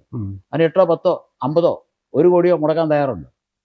ഇത് തിന്നു തീർക്കാൻ പറ്റുകയല്ലോ. അപ്പോൾ അവരെന്ത് ചെയ്യുന്നു, അപ്പോൾ അവർക്ക് അവരാഗ്രഹിക്കുന്ന രീതിയിൽ കോട്ടേജ് വേണേൽ കോട്ടേജ്, അതുപോലെ തന്നെ ഇതുപോലെ വലിയ ലോബി, സൈഡ് റൂംസ്, അവിടെ പിന്നെ കോമൺ അമ്യൂണിറ്റീസ്, ഇങ്ങനെയുള്ളതെല്ലാം കൂടെ കൊടുക്കുക. ഇങ്ങനെ എൻ്റെ മനസ്സിലുണ്ട്. ആ ഒരു ആശയം പലരും ആഗ്രഹിക്കുന്നത് തന്നെയാണ്. കാരണം ഒരു പോയിന്റിലെത്തുമ്പോൾ ഒറ്റയ്ക്ക് താമസിക്കാനുള്ള പ്രയാസങ്ങളായിരിക്കും. ഇങ്ങനെ കൂട്ടായ്മ വരും, കലാപരിപാടികൾ, പാട്ട്, ഡാൻസ്, പിന്നെ എല്ലാവരെയും കൂടെ കൂട്ടിക്കെട്ടി നല്ല ടൂറിസ്റ്റ് ബസ്സിൽ ടൂറ്, 1 ഡേ ടൂറ്, പിന്നെ ഫ്ലൈറ്റിൽ വിദേശത്ത് പോകണമെങ്കിൽ ആ കഴിവുള്ളവർക്ക് അവരെ കൊണ്ടുപോവുക. ഇങ്ങനെയല്ല. പക്ഷെ അവർ അവർ പേ ചെയ്യണം. ഇപ്പോൾ എനിക്കിപ്പോൾ ഇവിടെ എനിക്ക് അവിടെ പോകണം, എനിക്ക് ലേക്ക് ഷോർ ഹോസ്പിറ്റലിൽ പോകണം, ആരും സഹായിക്കാനില്ല, മക്കളെ വിളിച്ചിട്ട് ഫോൺ കൊടുക്കുന്നില്ല വിചാരിക്കുക. അപ്പം നമ്മുടെ ഈ കമ്മ്യൂണിറ്റി സെൻ്ററിൽ ഒരു ബട്ടൺ അനച്ചു, ആൾ വന്നു, എനിക്ക് ലേക്ക് ഷോറിൽ പോകണം. അവിടെ വണ്ടി വന്നു, ഡ്രൈവർ വന്നു, വണ്ടിയെ കയറ്റി ലേക്ക് ഷോറിൽ പോയി. വലിയ കാര്യമൊന്നുമില്ല, ഇവിടെ നിന്ന് ചാടണം. വയസ്സാകുമ്പോൾ അങ്ങനെ ഒരു ആണല്ലോ. ലേക്ക് ഷോർ ആശുപത്രി പോകാന്ന് പറഞ്ഞാൽ ഒരു ഗമയാണ്. ഞാൻ പറയാം, ഒന്ന് ക്രൗൺ പ്ലാസയുടെ അവിടെ ഒന്ന് പറയുക, എടാ എനിക്ക് അവിടെ കയറി കട്ടൻ കാപ്പി ഇവിടെ കുടിക്കണം. കയറി കട്ടൻ കാപ്പി കുടിച്ചു. കാരണം ഒരു പൈസയുണ്ട്, ബില്ല് കൊടുത്തു. ഇനി വേണമെങ്കിൽ കാണുന്നവർ പറയാ, എടാ ഒരു പെഗ്ഗൂടെ മേടിച്ചു തരാവും. ഒരു പെഗ്ഗൂടെ മേടിച്ചു കൊടുത്തു. എടാ ഏതായാലും കഴിക്കുന്ന ഒരു പെഗ് കൊടുത്തു, നേരടാ ഒരു പെഗ്ഗൂടെ കൊടുത്തു. കാർന്നൊരു ഹാപ്പിയായി, വൈകിട്ടായപ്പോൾ ഇവിടെ വന്നു. ആ ഒരു ദിവസം ആനന്ദപൂർണ്ണമായി മാറി. Why can we think in that way? അല്ല, ആ നിലയിലേക്ക് ചിന്തിച്ചു തുടങ്ങും ഇനി. കാരണം അല്ല, അവിടെ ഇവിടെ തുടങ്ങുന്നുണ്ട്, പക്ഷെ ഒരു പുഷിലേക്ക് വന്നിട്ടില്ല. കാരണം മുമ്പേ പറഞ്ഞ അവജ്ഞ. ഇപ്പോൾ എൻ്റെ അപ്പനെ അനാഥമതത്തിൽ കൊണ്ടുപോയാക്കി, മകളെല്ലാം കൂടെ കൂടി അവിടെ കൊണ്ടുപോയി തട്ടി. ഇത് തുടങ്ങിയ കാലഘട്ടങ്ങളിൽ ഈ നാട്ടിൽ എന്ത് വിമർശനമായിരുന്നു. എന്നെ പേടിച്ചിട്ടാരും വരികയല്ല, പക്ഷെ വിമർശനമായിരുന്നു. കാരണം അമേരിക്കൻ ഡോളർ മേടിക്കാൻ ജോർജ് ഓളക്കൽ സാർ ഭയങ്കര ബുദ്ധിയുള്ള ആളാണ്. അതുകൊണ്ട് അമേരിക്കൻ ഡോളർ തുടങ്ങിയതാണ്. ആട്ടെ, ആയിക്കോട്ടെ, വരാമെങ്കിൽ ഞാൻ കുറെ ഡോളർ അങ്ങോട്ട് തരാം. അങ്ങനെയൊക്കെ പറഞ്ഞ് നമ്മളതിനെ തമാശയായിട്ട് കണ്ടുവെത്തുന്നത്. എന്തായാലും അല്ല, അതൊരു നല്ല ആശയമാണ്. അപ്പം എന്തായാലും സാറേ, ഒരുപാട് നമ്മൾ കുറച്ച് സമയം സംസാരിച്ചു.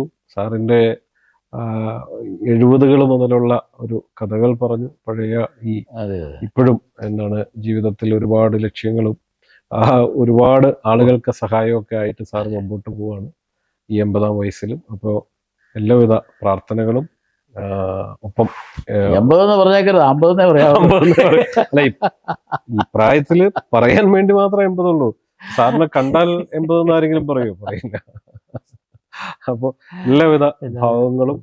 ഒരുപാട് സന്തോഷം. സാറും പ്രാർത്ഥനയിൽ ഓർക്കുക. തീർച്ചയായിട്ടും അച്ഛനങ്ങനെ യൂറോപ്പിലും ഇന്ത്യയിലും ലോകം മുഴുവനും വ്യാപിക്കട്ടെ എന്ന് ഞാൻ പ്രാർത്ഥിക്കുന്നു, ആശംസിക്കുന്നു. Thank you sir. Thank you.